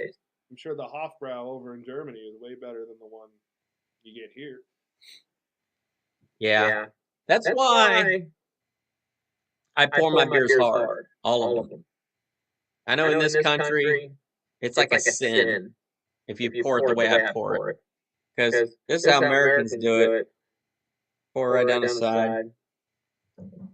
But when I was in Germany in 2000, went to a bar, was drinking light beer, they poured it hard. It had like half-inch of beer, 10 inches of head. And the bartender just sat there and looked at it. I was like, what's that all about? Is it keg empty? And she said, no, I got to guarantee the beer. The head has to last 2 minutes or else I can't serve it. What? Yeah. So I told her, I said, I'm an American. We don't like head. Why don't you dump it out, pour it down the side of the glass. I'll be fine with it. She said, absolutely not. So, I mean, when you're talking about beer, Germany is like one of the places where like beer comes from. Yeah. So I just started pouring all my beers hard, and I like it. It releases a lot of the aroma. Yeah. It doesn't make it flat. Some people think you're gonna totally make it flat by pouring it that way, but it does not. No. Speaking of Germany, I have this big boot. Nice. You can fit a 6-pack in here, and I have yet to drink anything out of it. So is that like a liter? It's 2 liters. 2 liters. Because I have it's over there. I have a Stein from the Hofbrau in Pittsburgh, and that's 1 liter. And this is twice its size. So one day I'll have to do a video where I drink 2 liters of beer or something because I got a cat here causing problems. That's okay. Hey Thomas, if you want to share your video, go ahead and click on that link. Say hello. He looks kind of like my guard cat. Yeah. Tiger. Yeah, he's no guard, but yeah. Well, I got cuts all over me. I got to spar with my guard cat, keep him up, latest training technique. No burglars yet in the bar. Must be doing it right. I have a little girl cat that's way more aggressive. This guy's lazy. He knows I'm in here on the computer, so he's Well, he hasn't taken over your channel yet. No, not yet. Not yet. I got in trouble the other day when my buddy Rod was in a video with me. Tiger was also in the video, and I didn't give him top billing. So yeah, he sicked his lawyers on me. That cost me a pretty penny. That's too funny. But yeah, like I was saying, I got this big boot. And maybe I'll do I should have done this in October, but like a 2-liter Hofbrau challenge or something. Yeah, well, that's a problem that I have with buying like singles. Is when I put them in the fridge, some of them get pushed to the back. And I was going through it in December, and I'm like, wait, I still got some Oktoberfest in here that I didn't do. So I had like, ideally, I would like to do the October in Oktoberfest, or do the Oktoberfest in October. But I like Oktoberfest. I don't like pumpkin beer. See, I reviewed a bunch of pumpkin beers, and the Blue Moon pumpkin harvest wheat to me was a pumpkin pie in a glass. Delicious. Loved it. I have one in my fridge right now that was just it's called pumpkin pie. So pumpkin pie, and the pie was the pie symbol, you know, and it was too much nutmeg. But there's a hyper local brewery here called Stegmeyer, and they make a pumpkin beer that's like just enough, and that I can stomach. That I have a couple bottles of left. Hey Thomas, if you're on and you want to like put your video in, just click on the link, that StreamYard link that's in the chat. Don't leave YouTube up, or else you'll be hearing everything 6 times.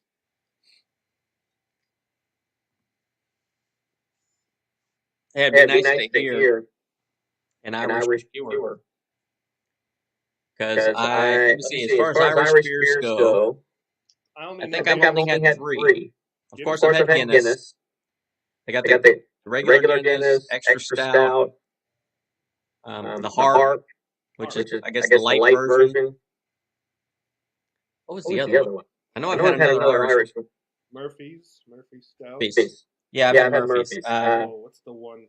Did they make a cream ale? I want to say I had a Murphy's cream ale. There was another one. I can't remember it.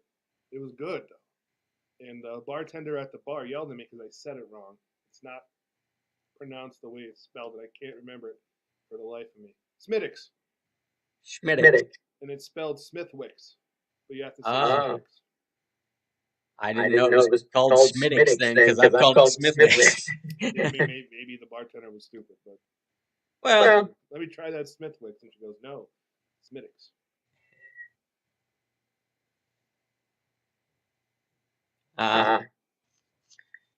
Well, maybe next time, Thomas. Hat's aside.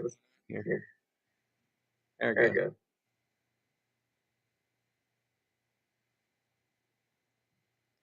Yeah.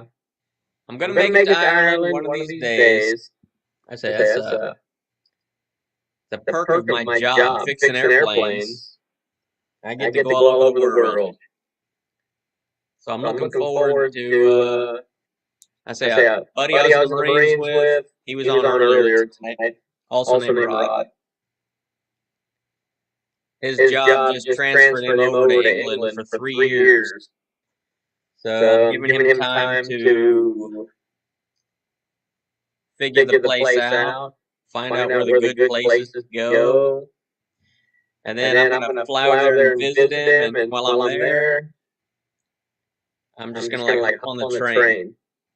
And I'd like to go meet Chris, because I've been, we've been following each other for a while. Beer Wanderer. They're also south and west of London. And then, of course, Simon, I don't know how many beer reviewers you watch, or even if you watch any, but the Real Ale Craft Guide, he's like the king of beer reviews. He's got over 40,000 subscribers, and he lives in Wales, which I didn't even know Wales was a separate country. It is, yeah. It is. So he's in Wales. So I'll have to figure out how that works. Like if I'm in England, can I just go into Wales? Yeah, Or do I got to cross the border with my passport and everything? I was when I was 17. I was over there. We were hiking. I was in Scouts, and then we went to London for a day. But that's neither here nor there. But yeah, you're just driving. 1 minute you're in England, and the next you're in Wales.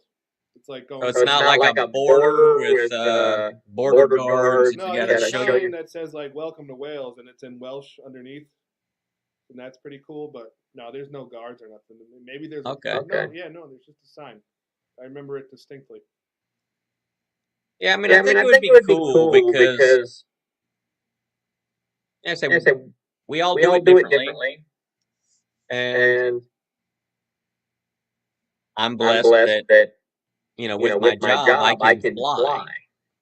So when I'm on vacation, what do you do when you're on vacation? You spend money.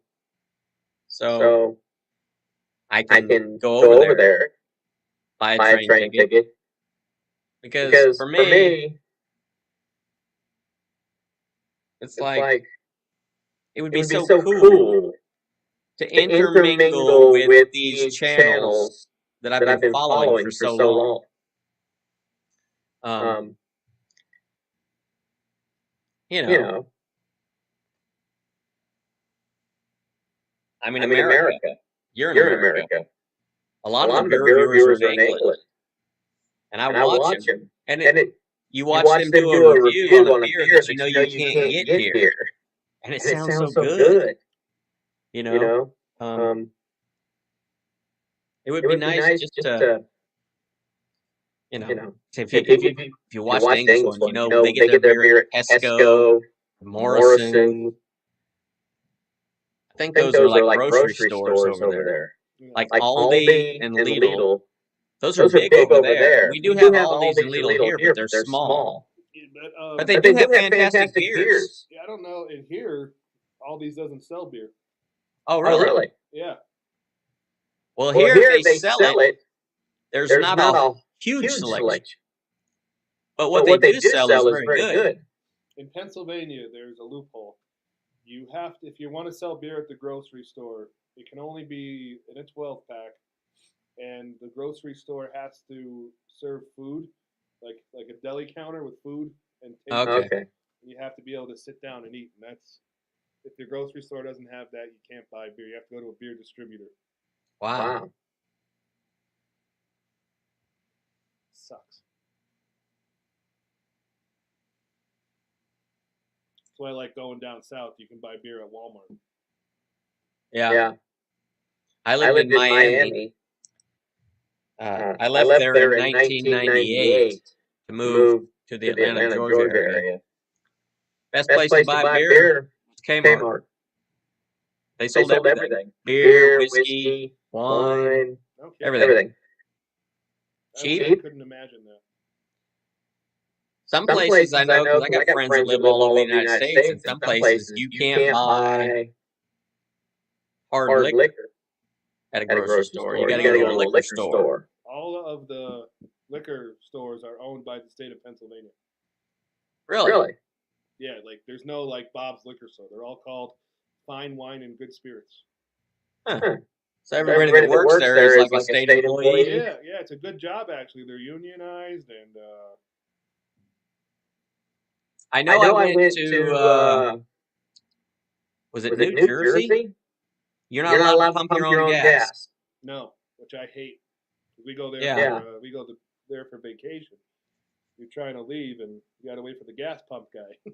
Yeah, I don't get it. I mean, what's the deal? I don't know. I think it's to make jobs. Okay. But I couldn't imagine. Yeah.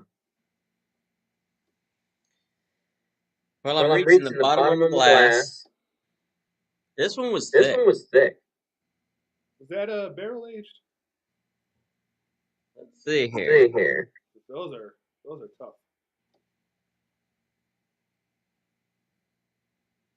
It doesn't say that it is. Now they would mention that. It's like a big deal. Yeah, it's just a Tahitian vanilla beans.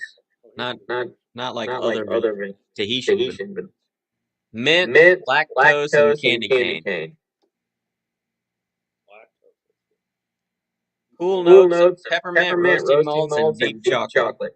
Or dark chocolate. No, it says deep chocolate. It's deep chocolate. I like chocolate. Deep, shallow. I like it all. Thomas here says, "What do you think is the best place to go for breweries and beer in the United States?" Well, I can tell you this. There's 50 of them. So I can only speak for the Atlanta breweries in Georgia. There are a lot of phenomenal breweries in the Atlanta area. I'm sure every state has their really good beers.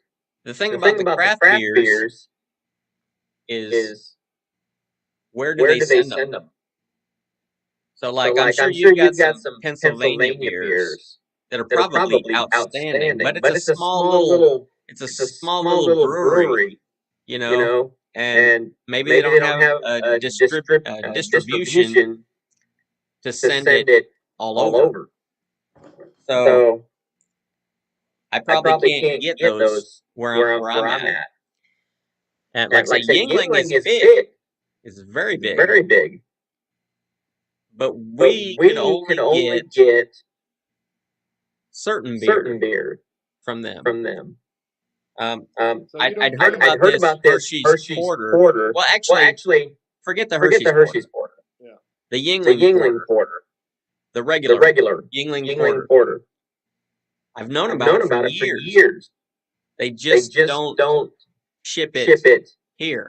So you don't get black and tan? We do get the black and tan. That is my favorite black and tan. I love it. How about Lord Chesterfield's Ale? No. I've never seen it in a store. That's a big Yingling one too. I'm hoping that with their collaboration with Molson Coors, that they will send more of those beers to other places. Yeah.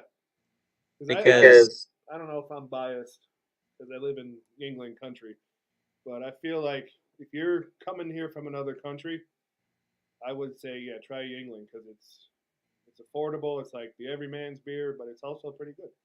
Yeah, well they're lagers, which typically I'm not a big lager fan. Yeah. They taste like beer, but they're kind of light. Whereas Yingling's lager in the glass, it's got a darker color. You know, it's not pale yellow. It's got color to it. Absolutely. It's got a good flavor. That's why I like it. That's why it's my go-to. That's the beer I'm drinking when I'm not reviewing beers. It's got a good, strong beer flavor, and it's not light. I like to hear that. I like to hear that Southern people are drinking Yingling as their go-to beer.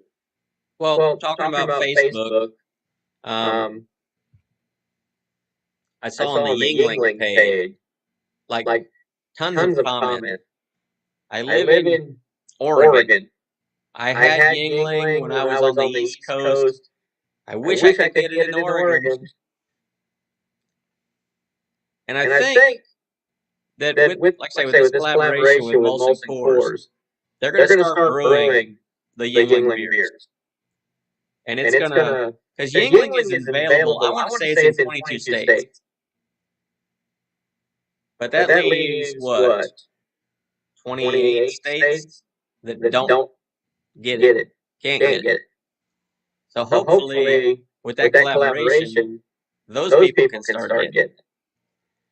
And hopefully, some people start out drinking Natty Light. And now all of a sudden they're 70 years old and they've drank Natty Light their whole life. But other people will be like, I've been drinking Natty Light for a long time. What does this taste like? We've never had this before. Let me just try it. Let me buy a 6-pack of that and try it. And they'll try it. Oh, wow, that's way better than Natty Light, So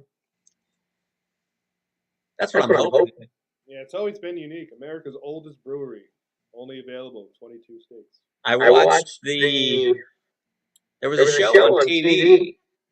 Like Brands That Built America or something it was called. But it was about the Yingling, how, they started brewing beers whenever it was. And what happened? Was it during Prohibition? They made something else. I don't remember what it was. They couldn't make beer. There's prohibition in this country. Ice cream. Yes, they made ice cream. Exactly. So do they still make ice cream, or did that go away a long time ago? Because I would love to try some Yingling ice cream. You can still get Yingling ice cream. You can probably get it in Pennsylvania. I'll have to make a trip up there. I don't know if I've ever had it, but I know you can get it. I would love to try it. Turkey Hill guy. I love Turkey Hill. Turkey Hill is like super creamy. It's thick and it's rich, and it's they have the best chocolate peanut butter ice cream. Breyers. If Breyers melts, you eat it out of the bowl, but then some of it melts. It's kind of like watery. Yeah. Not Turkey Hill. Turkey Hill is thick, delicious. I love Turkey Hill. I love their coconut ice cream, which is hard to find. It only shows up sporadically. Delicious coconut ice cream. I never heard of that. I'm going to have to try it. I don't eat ice cream a lot. I don't eat it in the wintertime, but I eat too much of it in the summer. It was 5 degrees this morning, so I wasn't good for ice cream. Yeah, it was like 27 when I woke up. Oh, it's balmy. I'm a southerner. I live too far north as it is. I just got about 3 feet of snow. Okay. And every time that happens, I think, get me out of here.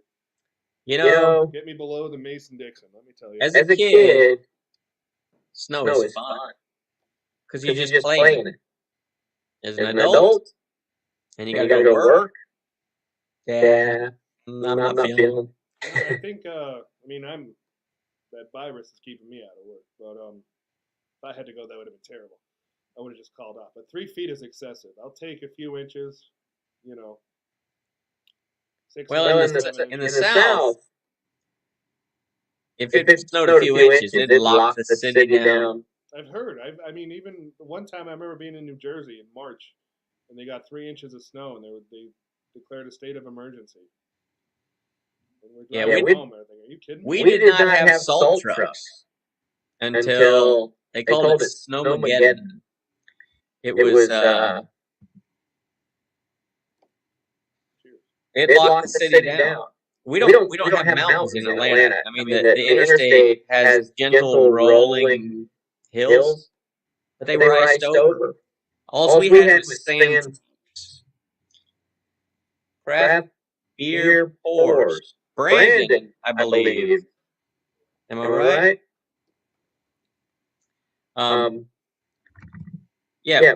All the news channels are making fun of Atlanta because it snowed half an inch and the city is on lockdown. Yeah, we can't figure out the echo. If you don't have salt trucks, What we do now?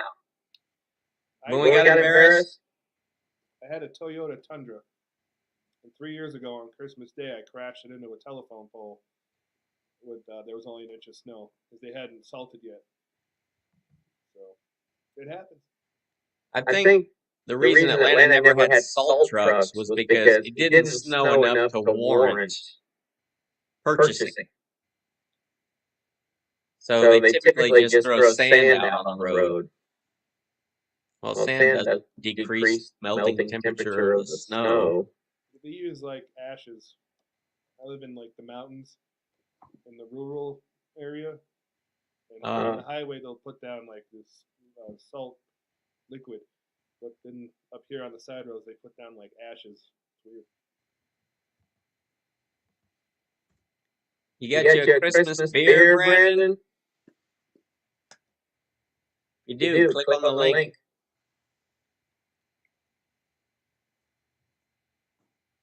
I'm empty. We have to open up a bottle.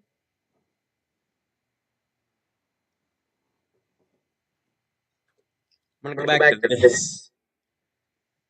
Because it's only 5.4%. Those other two Imperials got me feeling kind of goofy.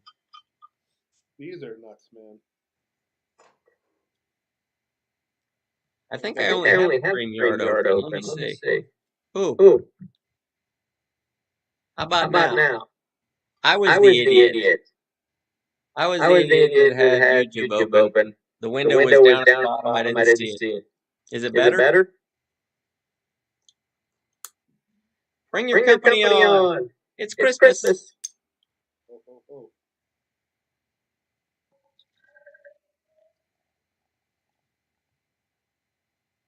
And Brandon, who is Craft Beer Pours, did a live stream from a brewery the other night. Man, that brewery looked fantastic. I don't remember what that was. What brewery was that? And where was it?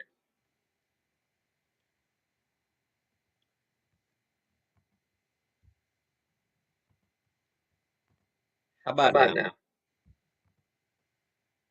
I have everything shut off except StreamYard.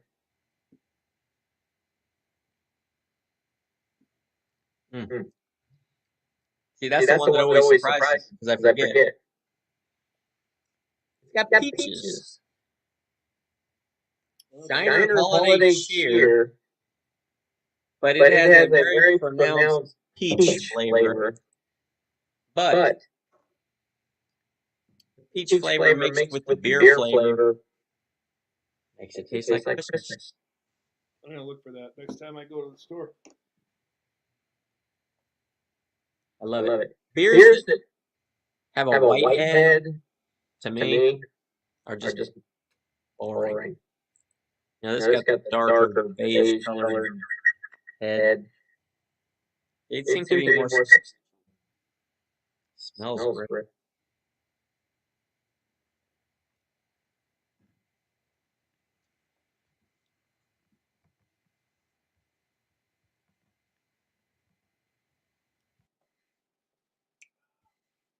Okay.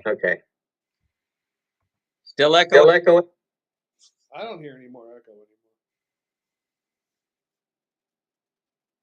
I don't. And apparently, this is echoing. There's a little bit of lag. When I talk, I can hear. I hear it coming up the lag. Guess I'm gonna get me a microphone. It's going really good for a while. Mm-hmm. Yeah. But yeah, man, if I can keep you past the word to Uncle Randy. Have him just be walking around on the street somewhere. And if a guy with a microphone comes up to interview him on the street, record that. Well, he's always walking around. He won't shut up. Did you know he's never actually been drunk because he's never finished a beer. He hasn't been quiet long enough to finish a beer. He'll go off telling stories about working at the depot. I like it. It's so natural. Like I say, if you look over on the chat, the icon next to my name, You know, the top hat, Yeah, I like that. suit. He's a snob. But I don't do my reviews dressed up like him. But when I do my silent movie style review, I will be dressed up. That's a good idea. Because it's different. I don't think nobody has ever done a silent movie style review. No. And you could call the silent movie like, "Shall we have a beer?" I wish I had hair. Because see, if I had hair, I could like part it down the middle and grease it up, you know, like that. Put like garters on my arms, you know, with a long. I'll think of something. You gotta get the mustache wax and Oh yeah. Yeah. I'll have to. Did they have like goatees back in those days, or just a mustache? they might have. I don't know. I'll make it work. I have to, or behind the scenes. That is a classic. I buy my mustaches in bulk. I'm telling you, when I get off here tonight, I'm gonna go upstairs and I'm gonna watch. Because you said Uncle Randy has 2 videos out. Oh, The only one that I've seen is nude. Well, I love that. The other one's on Facebook and Instagram. I did a pre-run. So there's one on Facebook and then one on YouTube. So is the Facebook. Did you create the Uncle Randy one just for him, or did he piggyback off of Rod Wilder? Well, the story goes, Rod has to go because, you know, sooner or later this pandemic's going to be over and wrestling's going to start again. And I need to get back into fighting shape. In real life, I do. So while I'm doing that, we'll let Uncle Randy take over because he's unique and turns out people liked him. So we'll let him take over beer review duties, and Rod will do, you know, we're going to come with some other stuff. Well, I can tell you that I'm glad I got in on the Uncle Randy before he took off. Because I have no doubt he's going to take off. Fingers crossed. He's going to be celebrity. Fingers crossed. I got to get you talking to me now. Because once you take off, I probably don't want to talk. No, as far as I know, I met two good guys tonight that I'd love to collaborate with on a regular basis. So this has been a good thing. Yeah, and see, the good thing about the collaboration, like you've got your subscribers that don't know who I am. Chris has his subscribers that don't know who either one of us are. But when we all come together, it's a chance to meet these other people who are into the same things that we're into. And that's how you can like boost your subscription and everything. Yeah, I'll put you guys, there's that side panel that you can put featured channels. Yeah. So I'll link you guys on mine, see if that helps. Yeah, I'll throw you on mine as well. Very cool. I have just got wrestling guys on mine. And wrestling guys like beer. They do. I mean, not all of them though. Well, would you believe that a lot of guys I met, they really like funky sodas? What's that? Like if you go, you know how you go to Cracker Barrel? Yeah. And you go to the gift shop and they have all those sodas. Like I met a lot of guys that really like those sodas more so than beers. And see, when I go to Cracker Barrel, I get the licorice gum and the clove gum. I remember when I was a kid. It's a unique flavor. I like black licorice though. The black licorice gum is good. The clove gum is really good. Is that purple purple gum, the Sensen. No, it looks like regular gum. It's like in a white pack with red. It tastes exactly the way cloves smell.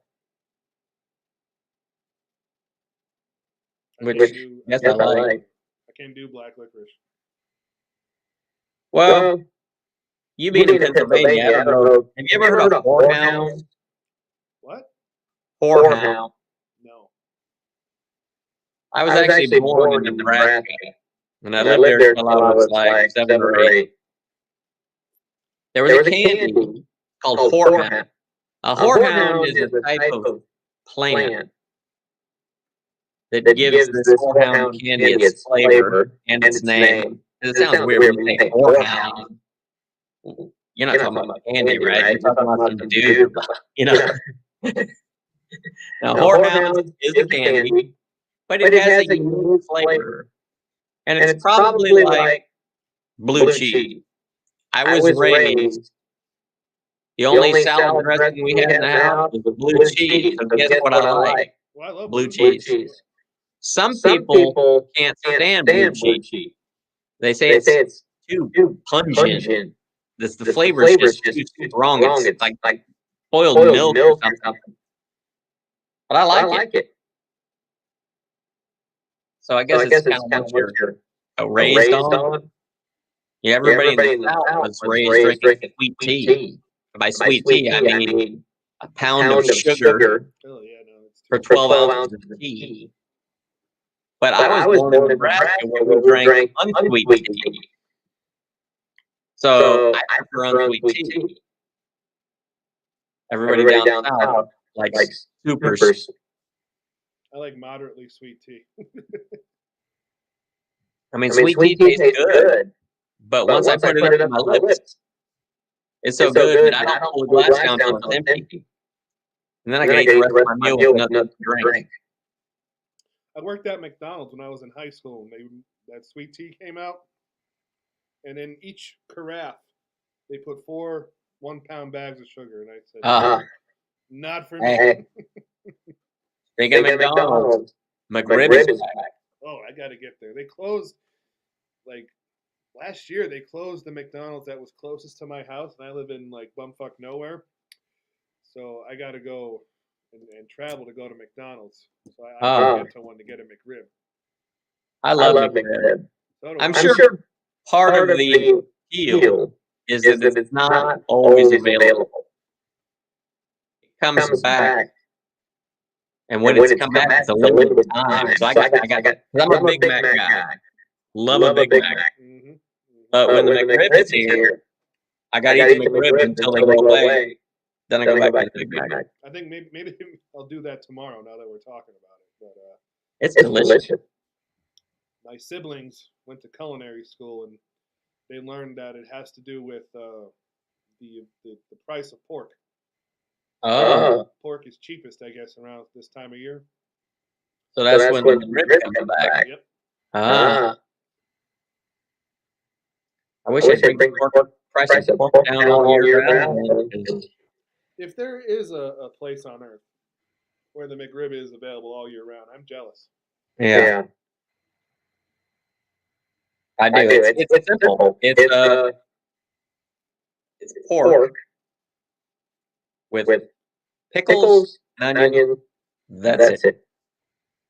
It's all you need. Yeah. Delicious. You don't even need cheese on it. It's good enough on its own. Yeah, I like.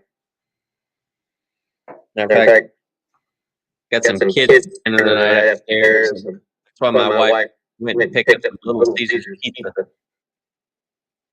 Because little kids like Little Caesars.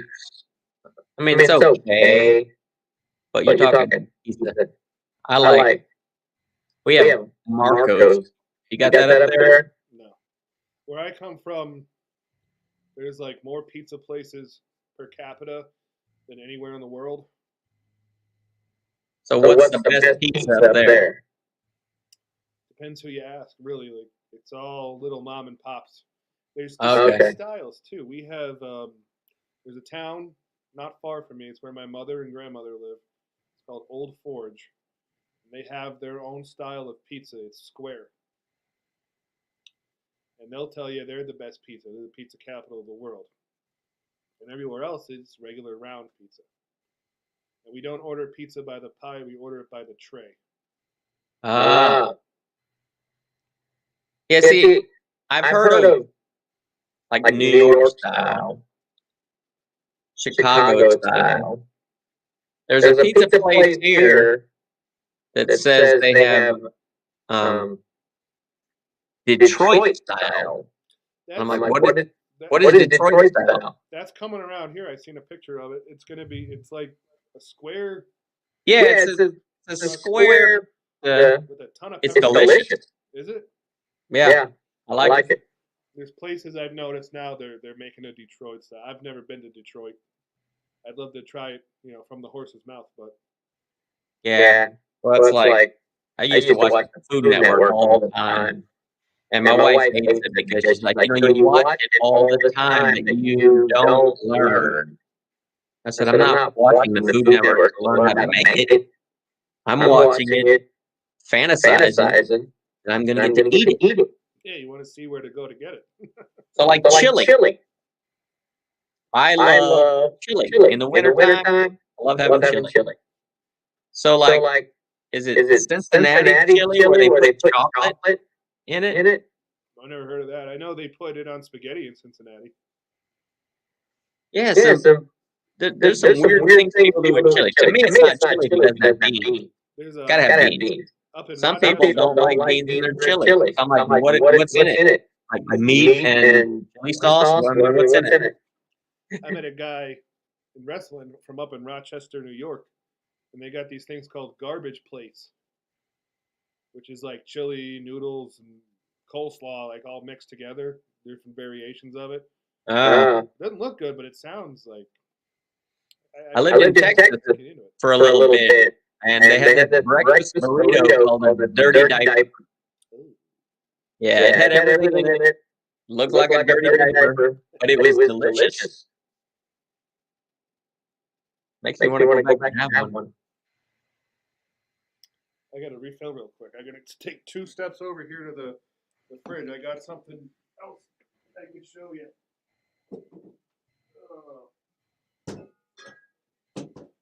This is one of my favorites. There's a this isn't it. And you got a Chick-fil-A thing on. Oh no, thick fillet. Oh, thick fillet. My son's birthday was on the 16th, and our little thing is, your birthday, you get to pick where we're going to eat. And he picked Chick-fil-A. We just got Chick-fil-A here, and I love it. Oh, I love it. I ordered the pickle sandwich with chicken. What you do, when they bring it, you pull the top bun off. Because the Chick-fil-A has 3 pickles. But you got to get extra.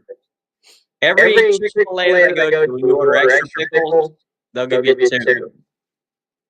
But the original Chick-fil-A, which is in Wakefield, Georgia, by the Atlanta airport, when you order extra pickles, they bring you a saucer with a mountain pickles. So what I would do is I'd pull the top bun off, cover the chicken with pickles, throw the bun on, flip the whole thing over, pull the bottom bun off, cover the chicken with pickles, throw it on, and eat it. That's why I call it a pickle sandwich with chicken. I only get the lunch, like the regular chicken sandwich, when I travel down south, because I work nights, and the Chick-fil-A is pretty close to where I work. So I go after work and I get the breakfast sandwich, and it's wonderful. Where do you go down south? Myrtle Beach. That's one of my favorite down south places. I've never been to Georgia. Well, it's here. If you ever do come here, you see, let me see here. You see this silver thing here? Uh-huh. That's like my shower curtain rod.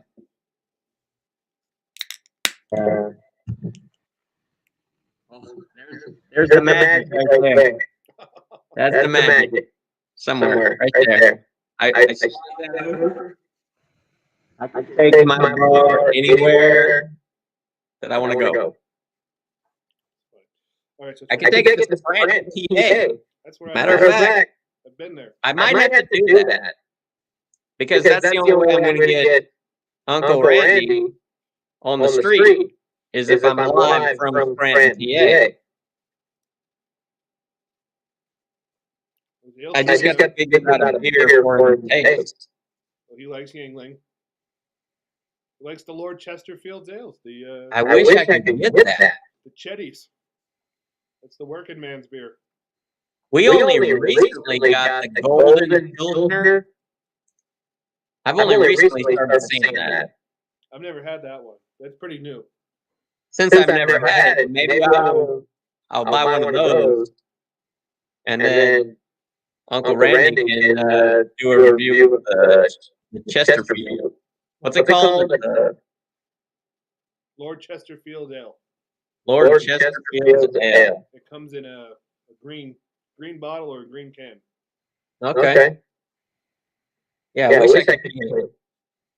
But if it's a Yingling related thing, and I just try the Golden Pilsner, Uncle Randy tries Chesterfield, it would be good. I want to do that one in a new style.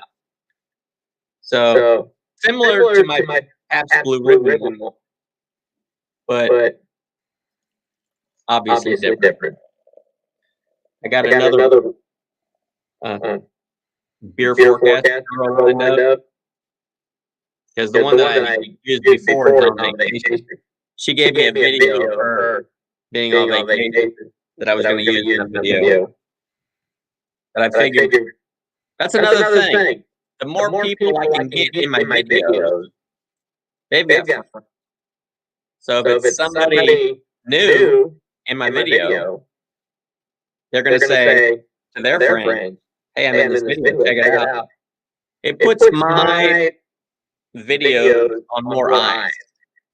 That's how I look at it. Oh, yeah. So, all right, check this one out. This is one of my favorite local breweries. I live like 40 minutes from it. It's Susquehanna. Susquehanna. That's the river that runs through us. SBC Blueberry Thrill. Blueberry Thrill. Yeah. I used to brew my own beer, and I know that you love blueberries. They love it. It really amps up the alcohol. What's the alcohol content in It's that? actually pretty low. It's only 4.2.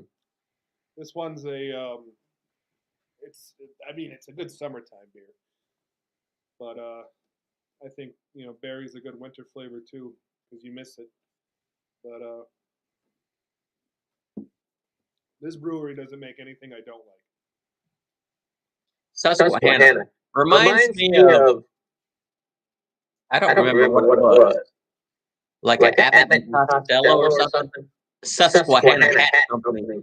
Maybe. This guy come out and he's like looking up because he had something wrong with his neck. So everybody on the sidewalk, they're all looking up and the state falls. It's a river, so there's a Susquehanna everything.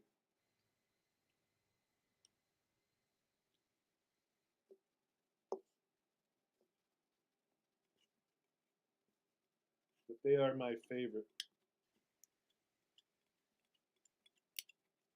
I'm getting texts from other people telling me that the go is bad. Really? I wonder. You said you had another YouTube page open, and I had another one open that I didn't see because it was minimized. But I thought when I closed all that out, I thought it would be okay. Apparently, it's not. Well, this is only my second attempt at a live. I've never done this before. So I'm learning. I say if you've never done it before, the StreamYard, it's free. Mm-hmm. It's just another way to get your exposure up.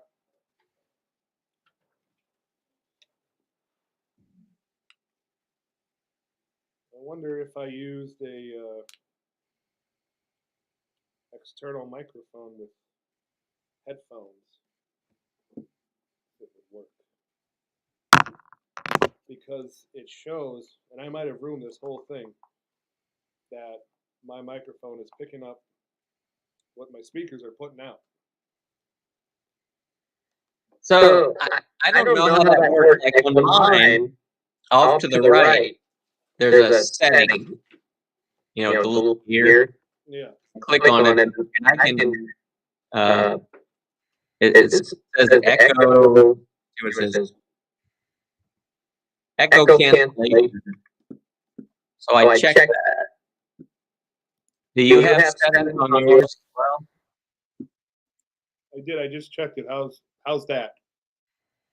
That sounds perfect. Yeah, I mean, I haven't heard an echo from you in a long time. I don't know about the people listening. Now, like when I see your lips moving, your words are matching your lips. Before there was a little delay. Oh, okay. So maybe that was the kicker there. We're all learning. Yeah. We're all learning. That's good because I would rather learn with few people watching than have hundreds of people watching and we're trying to figure out why isn't this working? What's going on here? Very true. Yeah. So my buddy Rod right at the beginning, he was on the beginning. He was talking about it all sounded choppy, but now I think it all sounds better. How do I get back to my regular? Oh, here we go. I say, learning, totally new. I'm a noob. That's what they say nowadays. I'm a noob. I'm a noob too. I'm not big on the live streaming.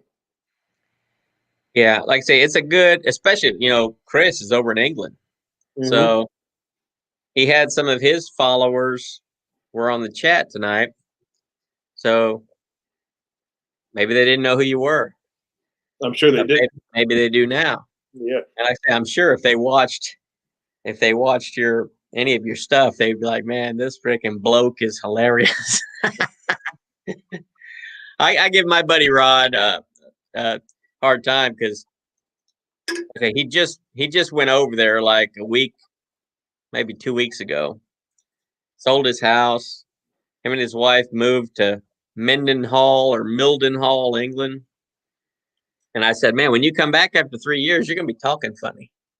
You have an accent. You never know. So he said he's got a hillbilly accent now. But who knows? Like, I'm not from Georgia, but apparently I've lived here 23 years. I have family that doesn't live here, and whenever I go to see them, they're like, "Man, you talk like you're from Georgia." Well, I guess I picked it up, but I don't hear it myself. Like, I'm sure you don't think you have an accent. But people tell me, I've heard that I do. Yeah, I can kind of tell like you're up from that area. I work with a lot of people that are from Pennsylvania, New Jersey, and they all kind of have a similar way of talking. Now, I hear in you. Uncle Randy is the extreme version of the Scranton accent, but I talk more and more like that every day. The older I get. You said you're 31, right? 32. 32. Yeah. Those were the days. I'm sure those were the days. I don't remember them, but I'm sure those were the days. Well, I'm 51. 51. 51. Yeah, but I tell you what, when I do these reviews, I feel like a kid. It's all new to me. When you're an adult, it's hard to find something that's new and exciting, But I tell you, doing these videos is new and exciting because I don't want to put out the same bland, boring one after the other review. I want to try to step it up. And I know I've fallen off. I've had a few what I thought were great ones, but then I fall back into comfort zone where I don't try as hard. Well, that's what happens. You know, I've watched a couple of mine back and thought, oh, what are you doing, man? And then I watched some where I'm like, hey, I knocked that one out of the park. So it's like I played football for a very long time. So you think it's like watching game film. Yeah. Yeah, when I watch some of my old ones, I'm like, I wish I would have done this instead of what I did. Oh, the old I won't watch any of the first ones. But like they were so horrific, horrifically bad that I can't blame anybody for not liking those videos because they weren't good. So I just had to, try to improve. And I know I have the personality of a doorknob. So when it's just me talking, when I'm listening, I'm like, man, I'm so monotone. Well, if I could give anybody one hint, one little hint, it's play music.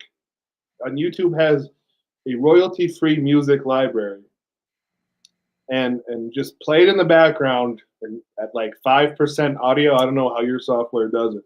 Mine does it like 1 to 100%. I play music just at 5%. That's the difference maker. Okay. Because I do have a theme song, but I usually only play it on my intro, and then I taper it off, and it's just me. I play all different stuff that I just find in the YouTube library. Like like the beginning from for Uncle Randy is Minnie the Moocher, and you get like 10 seconds before there's a copyright claim, which doesn't matter if you're not making money yet.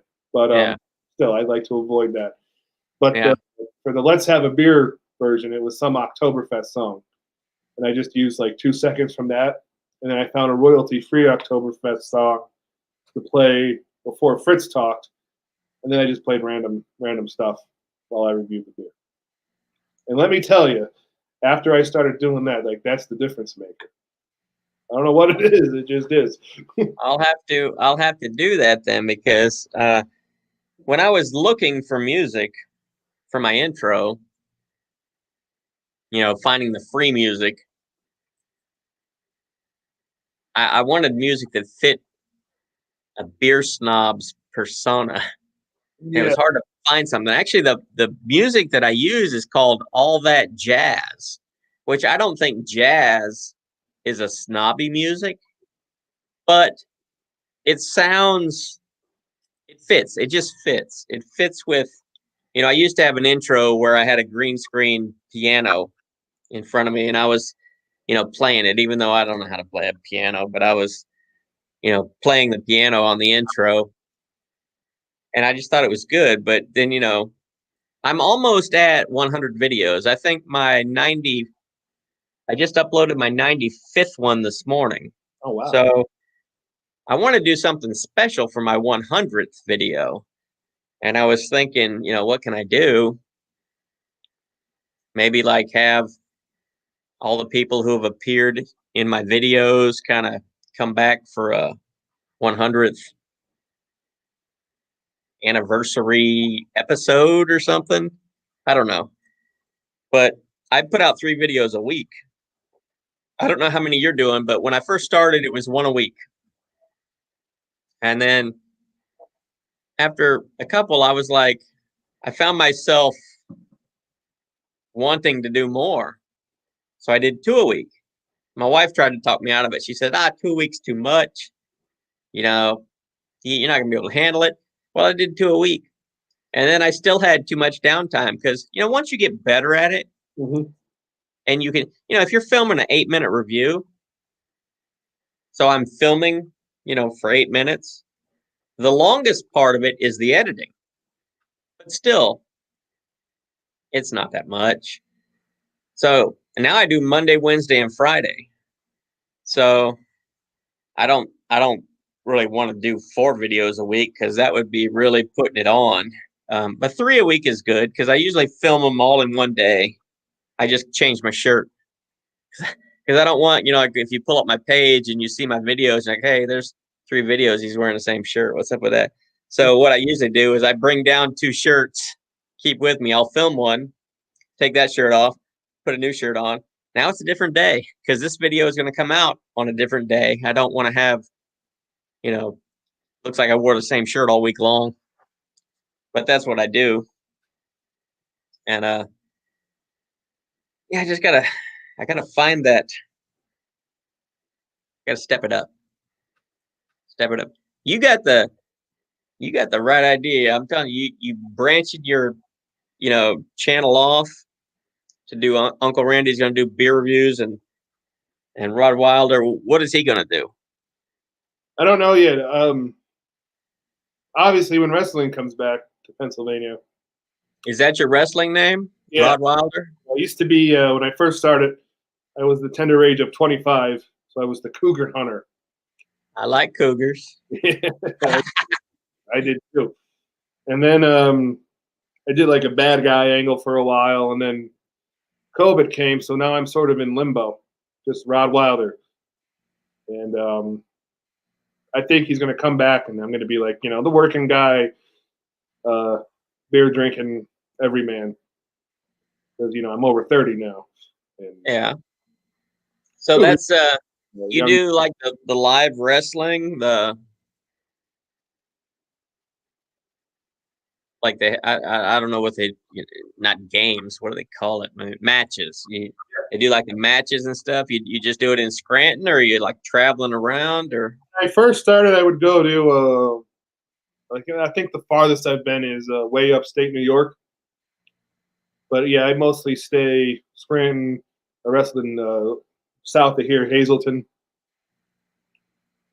I haven't gone too far. This isn't going to be. It's just something I love to do. I'm not going to get famous off. You won't see me on TV. Well, see, being 51, I remember back when wrestling was a regional thing. So I grew up in Florida. The wrestlers that I could see on TV, I knew them. I watched them. But like we went to Texas one time. We were going on vacation. We were in Texas, turned wrestling on the TV, and I'm like, who are these people? Yeah, I don't know any of these people. Oh, it was. I was at a seminar with Ted DiBiase, and he was Now, talking. that's a name from way back. Yeah, I met him. He's a cool guy. I think he's in trouble now, but he talked about the old territory days and how they used to go from town to town in Texas. That was like the coolest thing ever, and it's kind of going back to that. Well, they came out, with the WW. It was a WWF, the World Wrestling Federation. So, back when that happened, they took like the best of all these regional areas, and those became like nationwide known. Those were the guys. So, like a lot of the guys I grew up watching, I'm like, whatever happened to them? I guess it's like anything else. It was a job, Mm-hmm. and when they went nationwide with it, a lot of people applying for a certain number of spots. So not everybody made it to the national stage. There was a Dusty Rhodes. Yeah. Of course, Hulk Hogan. When I think back when WWF first came out, you got Hulk Hogan and like the Undertaker. These were probably people that people around the country never even heard of, but they were big stars from their little region. So they're the ones that made it onto the national stage. Yeah, it's kind of going back to that. In the 90s, when Ted Turner made a WCW, Atlanta, Georgia was a big pro wrestling hub. Yeah, I know there's a lot of them that live around here. Yeah. What was it? I was down in Clearwater. I know that they train WWF or WWE trains down in Orlando. Yeah, Hulk Hogan where their school is. Actually has a restaurant in a hotel down there in Clearwater. He lives in Clearwater. And I ate there, and when I was there, I can't remember the guy's name now. I've had 4 of these potent beers. But it was a guy that I used to, watch like back in the '80s when I was in high school. I knew these guys, and of course here he is. He's 30 years older, and he's not wrestling anymore, so he's not like in the big shape that he was in way back then. But it's cool because he's walking around talking to people. I took pictures of him with my kids, and I was like, man, I used to watch this guy when I was little. He's a big time wrestler and everything. And one thing that I remember, like when I was in 6th grade, like wrestling was super huge. We all used to watch it. Yeah. Some guys would bring wrestling magazines to school, but the wrestling magazines were always different than what we watched on TV because there was blood. And that's when you find out like the guys put like little, I don't know, freaking razors or something because your head bleeds a lot. They don't cut you deep, but they cut you enough to make you bleed. Like all them wrestling magazines back in those days were bloody. I have no idea what you're talking about. I don't either. Like you punched in the head, you start bleeding. I always loved it how a guy would jump up on the top rope. Guy's laying on the floor there. He swan dives off the top. And as long as he landed on you, you were toast. But if you rolled out of the way at the last second and he just hit the floor, that really hurt that dude. That's a funny thing because my finishing maneuver is from the second rope. And it feels the same whether you hit the guy or you hit the mat. So I don't know. Well, Dusty Rhodes. I mean, do you remember watching Dusty Rhodes, or was he before your time? His whole thing was he would, he'd freaking get that elbow, hit it like that before he'd go and he'd hit you in the head with it. It was just before my time. I think his son wrestled. I don't remember what Rhodes was his last name. I don't remember what his son's name was. Doing big things. He owns the wrestling company that rivals WWE. It just came last year. All Elite Wrestling. They're based out of Jacksonville, Florida. Nice. Yeah, it's I mean, those dudes are in top shape. I mean, that's why I could never wrestle. I was never in top shape, but I'm in like medium shape. That's why I will never be on TV. Yeah, I look at somebody like, The Rock. I mean, that dude is just built like a freaking human buffalo. Yeah. I was never, I mean, I'm 5'8", I had I guess I'm like the human chihuahua. I'm small, but I had the big, I played football. I did all those aggressive things, but I didn't have the body for it, So now that I'm old, I'm kind of like, pay the price. Now I step off a ladder, I miss the last step, and I'm friggin' in a funk for 3 weeks. Oh, I'm getting there. Just a matter of years. And guys are stupid. I mean, my wife went to Florida over the summer, left me in charge of my 3 kids. Friggin' new cat we got up on top of it's like a mantle over there's a pass through between the kitchen and the living room. There's a mantle up there, and a freaking kitten got up there and he couldn't get down. So instead of going to the garage and getting my ladder, I stood on a bar stool that swivels.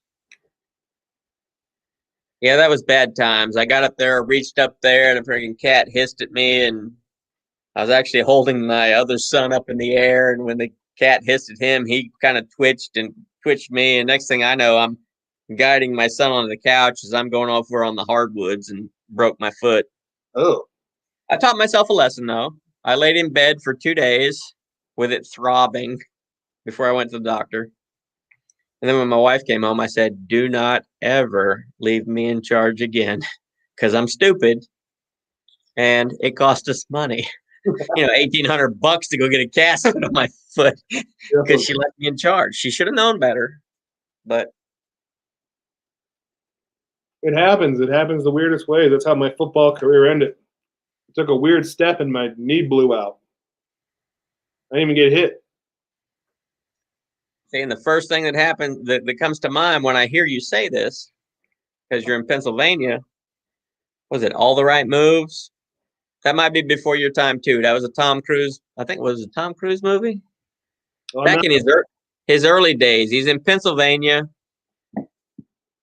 and that was everybody's ticket out. You either worked in the steel mill or you had a ticket out, and football was your ticket out. It'd be football. I didn't work on the. I can't talk. I don't live on the steel mill side of the state. This is misleading. Well, it's a good movie because it's like the one guy he's got a college scholarship to go play football, but he gets his girlfriend pregnant, so he can't go to school. He's got to get a job and support his kid and everything. And I want to say Tom Cruise was in that movie, and he like TPs the coach's house one night, and the coach sees him, so he like doesn't put him in for any scholarships. Good movie for the 80s. I mean, the 80s had its cheesy movies, but I think it was a good movie. And I can't believe that the English people do not get. It's a major award. I thought that movie was international. To tell you the truth. I even got I brought my night light out. It's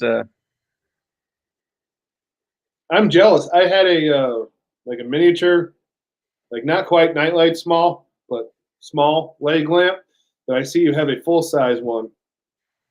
My sisters surprised me with that because I'm tight with my money, and these were like $300, and I wouldn't spend that kind of money. Several years ago.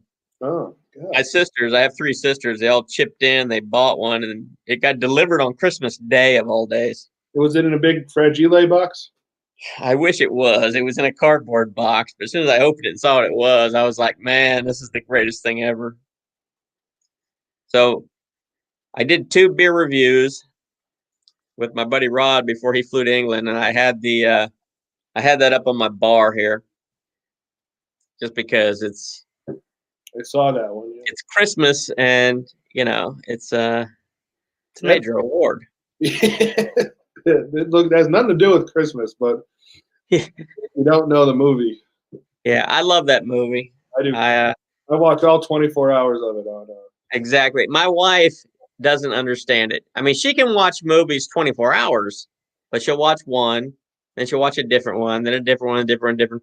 But I will watch that movie. Like, I think it's on TBS where it plays 24 hours.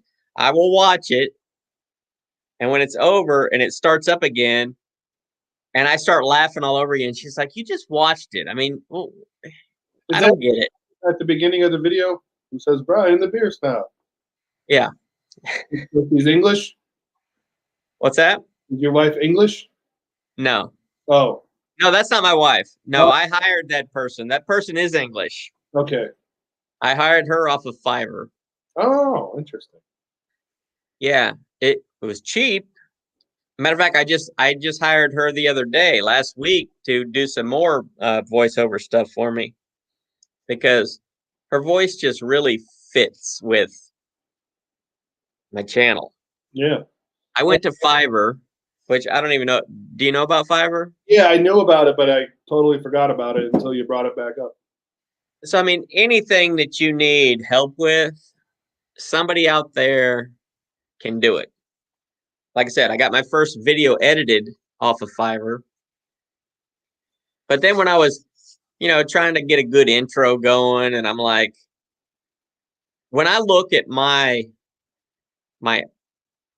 icon, my channel icon, which is, the Beer Snob's got his top hat and his monocle and his suit, and he looks all prim and proper.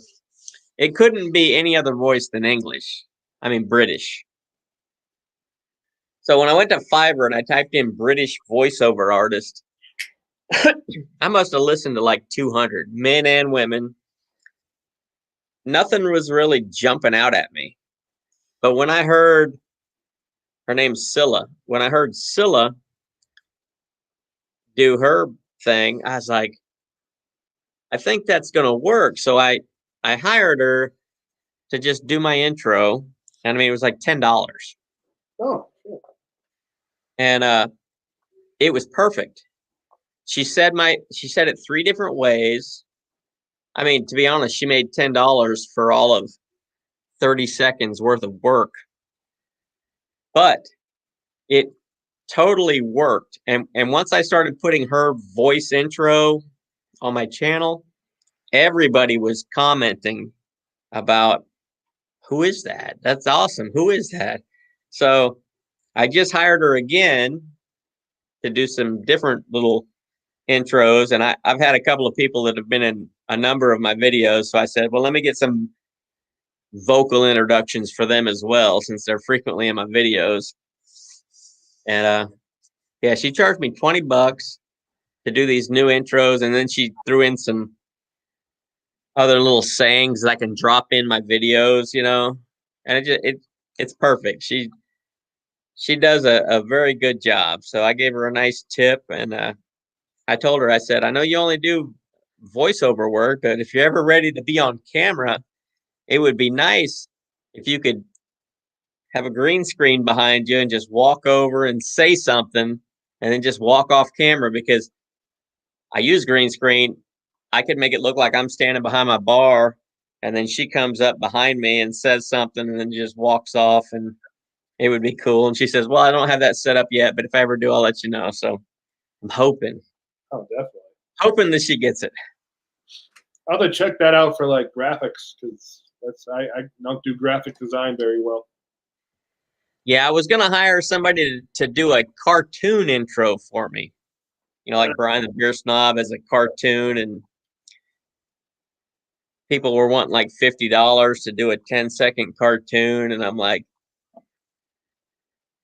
I mean, now that would be okay, I guess. But you know, I'm not making money doing this. You're not making money doing this. We're not in the money. Every penny we spend on our channel is coming out of our pockets. So I'm kind of like hesitant to spend too much, but we'll both get there one of these days. It's gonna happen. Fingers crossed. It is gonna happen.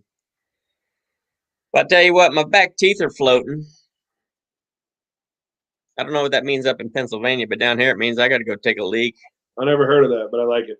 Yeah. Well, thanks for coming on with me. I had a good time. Let's do this again.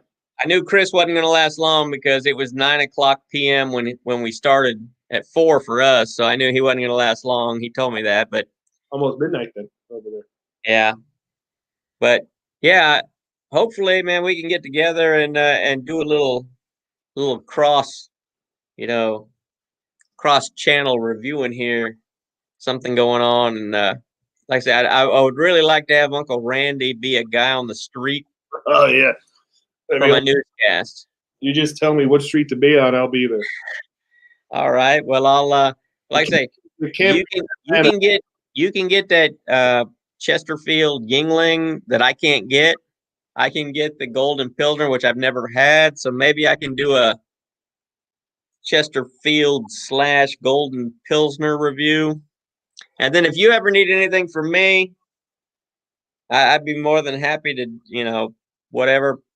Oh, likewise too. If do a little spot on yours. You ever find out about anything up here, I'll send it to you. Okay. Well, I appreciate it. Let me know. For joining me. I don't know who gets what. We'll work it out. Absolutely. Sweet. All right. Well, thanks a lot, and I'll be seeing you soon. Absolutely, man. I had a great time. It was good to meet you. Right. Thanks a lot. We'll see you. Bye-bye. Bye-bye.